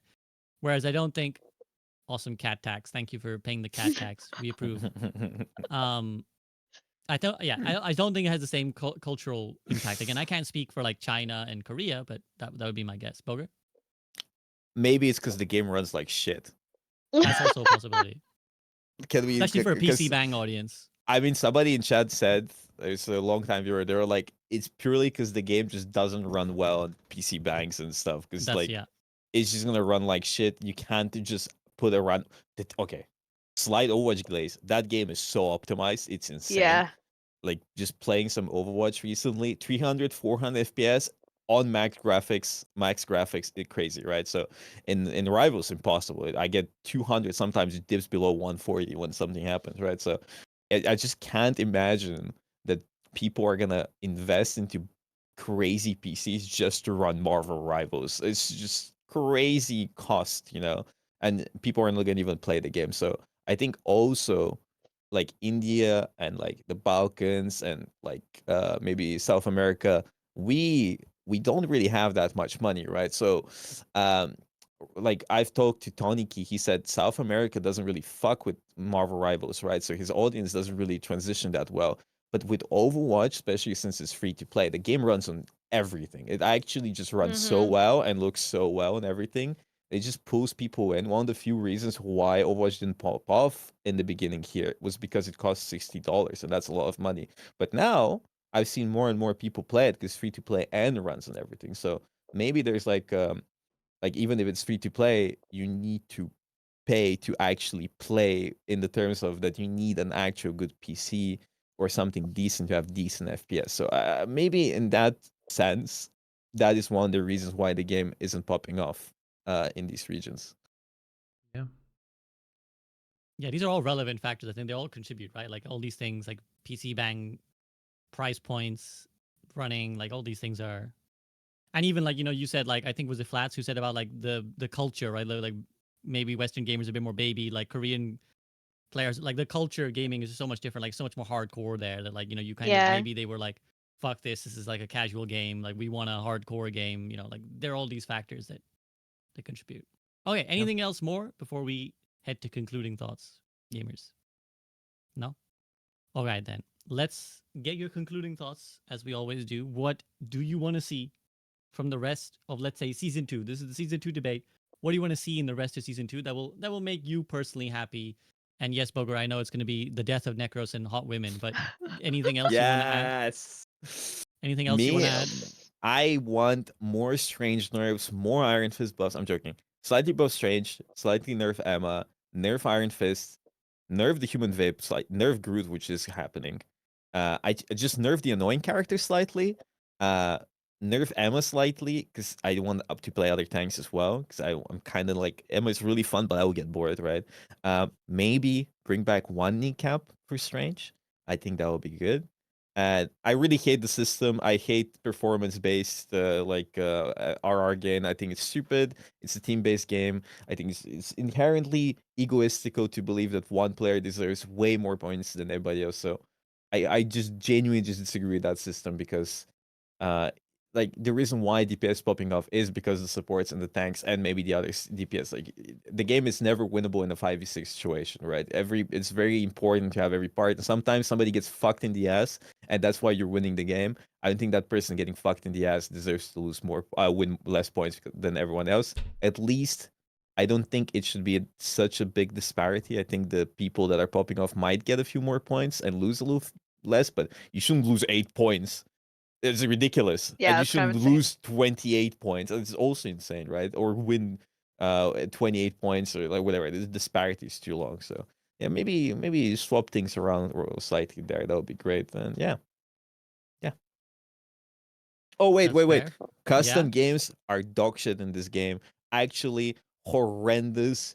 Like there's barely any settings in custom games. Please give settings to us, and I promise you the game is gonna pop off even more because people can do silly stuff and make silly content out of it. Just give us more custom game settings, okay? That shit is ass. It's actually like 2 buttons that you have. It's actually surreal that they don't have more settings in custom games. Hey, they added a pause feature this patch. Thank God. But please give us more settings. Yeah, I could sense Aramori was really vibing with that one as someone who presumably has to spend a lot of time in custom games. Yeah. Let's go to Flats and then we'll finish off with Aramori. Flats, what are your humble demands? I presume humble. Could be grandiose. I don't know if I have any demands. more of like hopes, I guess. It's not even demand. It's more of like a hope that some of the more cynical stuff is wrong and that it will be proven wrong, whether it's through community actions, whether it's through the game's actions between what they do. Although I don't think that'll actually come to pass. My hope is that it does. My hope is we're wrong. That's genuinely my hope. The only thing I guess want is the rank system. Just they've got it. I know they doubled down on it, and like if you really want to keep performance based gains, I'm cool with it. But it should be like, let's say baseline you win, you get plus 25, you lose minus 25. It should be a like 2, 3, 4 point modifier. Like if you popped off, you get 29 points. If you sucked balls, you lose 21, right? Like sorry, you lose 29. You know what I mean? If you played well but lost, lose 21, right? Like the difference losing 28 points and or potentially losing 8 or gaining 8 or gaining 12 is so wildly just stupid. Like just wildly. It's like this doesn't even make sense because the hero shooter genre has never ever been dictated by scoreboard stats. Like you can be the biggest stat farmer on the planet, play Iron Man and sit 10 miles back and just poke damage at their tanks. I bet you'll finish that game with 45,000 damage, and guess what? You did fuck all. If anything, you helped your team lose because you fed support all charge. Like, congrats, idiot. It's like that doesn't matter, man. Like that, what should be winning? Matter the stat is winning and losing. If you want to talk about popping off and someone did really fucking good, give them a few extra points. If they did really suck, make them lose a few more points. But I also don't know, because the amount of stupidity that I read every day of like, I don't know if it's just rage bait or what, but it's like, it's simple. You just play well, you get more points. If you suck, you lose more. Skill issue. And it's like, no, you're an idiot. Like you're legitimately fucking stupid. Like you don't even know what you're even saying. Like you genuinely have no idea what you're talking about. You're just yapping. And I see more of that every single day. And with a game like this, if we're going to be doing wild community reactions and stuff like that, like how long until a wildly wrong opinion takes shape and gets to be the standard confined, like, oh, this is correct? And do we all get fucked from it? Who knows? Who knows at this point? I'm here for the ride. I'm here to watch. Flats in his conclusion, name dropping the title of my autobiography, which is the amount of stupid shit I read every day. So wait, actually, unfortunately, no. I was gonna say I don't have an autobiography. Maybe someday. Who knows? If I even vaguely. I could totally see you writing a book. I'm just throwing it out there. You totally could too. I'd read it. I'd read it. I appreciate that, guys. I appreciate that. Maybe someday. Aramori, how about you? What are your desires? I'm fine with performance-based SR. Maybe that's bad. Maybe I'm being too optimistic You about are it. the problem, Arabori. Yeah, These maybe damn I pro am the players. problem. Usually when I lose, I don't lose that much. When I win a lot. So that's awesome. Great for me farming. Woohoo! I don't mind it. If they get rid of it, they get rid of it. If they keep it, they keep it. I'll play. I don't care either way. I don't think that much. Yeah, Emma could use some tuning. I think Boger's right. I think Boger has convinced me a little bit. She should probably be tuned a little bit, but I do think she Yeah. is a really fun character. Yeah. Ever since she's been in the game, I haven't seen the thing, and that guy, I hate him. He punches me, and there's not too much I can really do except for run away. Yeah. I do think that Torch is a little strong right now. I've had some like 10-minute games where they just have 40,000 damage, and it's like, okay, that seems really fair and balanced and really good. And he also has this combo. He can just fly down and one-shot your supports. It's also really, really cool. With a giant knockback. So if you're in a Su ult, he can And just he gets shields. toss you. Don't Yeah, he forget, could just don't toss you out of your ult. Awesome. That's great. He should probably be tuned a little bit. But really, concluding thoughts. I'm chilling with the season. I don't have major complaints.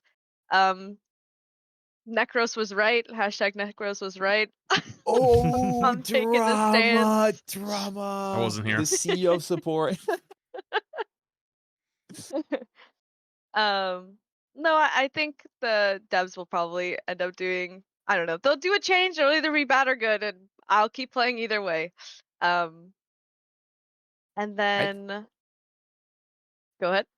I was gonna say, I think I don't know. I still have fun playing like tryharding in Ranked. I think it's still giga Yeah. competitive at the peak. Like I think it's really competitive, and I think it's fun. I think everything below is a shit show. I'll be honest with you. It's an absolute fucking mess over there. So Yeah. yeah, but I'm chilling. I like grinding. I think Aramori can also agree. The grind is fun. I think the game does a lot of skill expression. I think that's fun. Yeah, and we said this I think last time we were on Yeah. the podcast, but high level rivals play feels a lot like GOATs did, where like every cooldown there's like a nuance to it and it matters a lot. I mean, obviously this meta's a bit different. It just feels like dive, right? But the feeling of like outplay ability is there a lot and is very interesting and fun.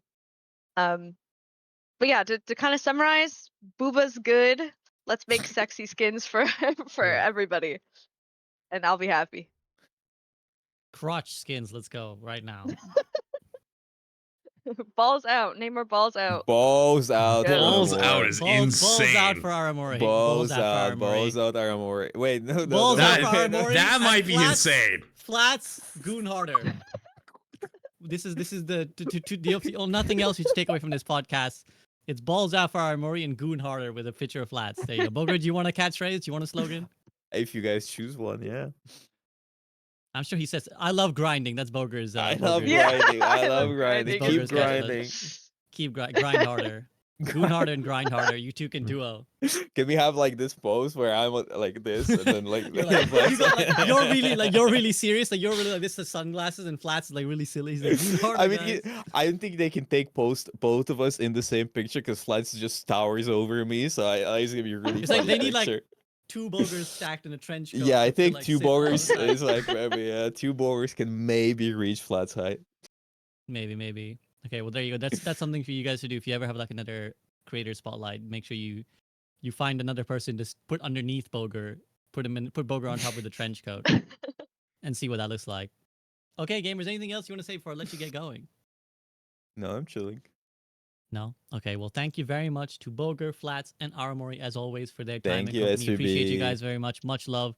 Always a pleasure Bye. talking to you, and can always reach out to me whenever you need. So thanks guys. Have a great rest of your day. Peace out. Bye. Thank you. Bye. Bye. Bye.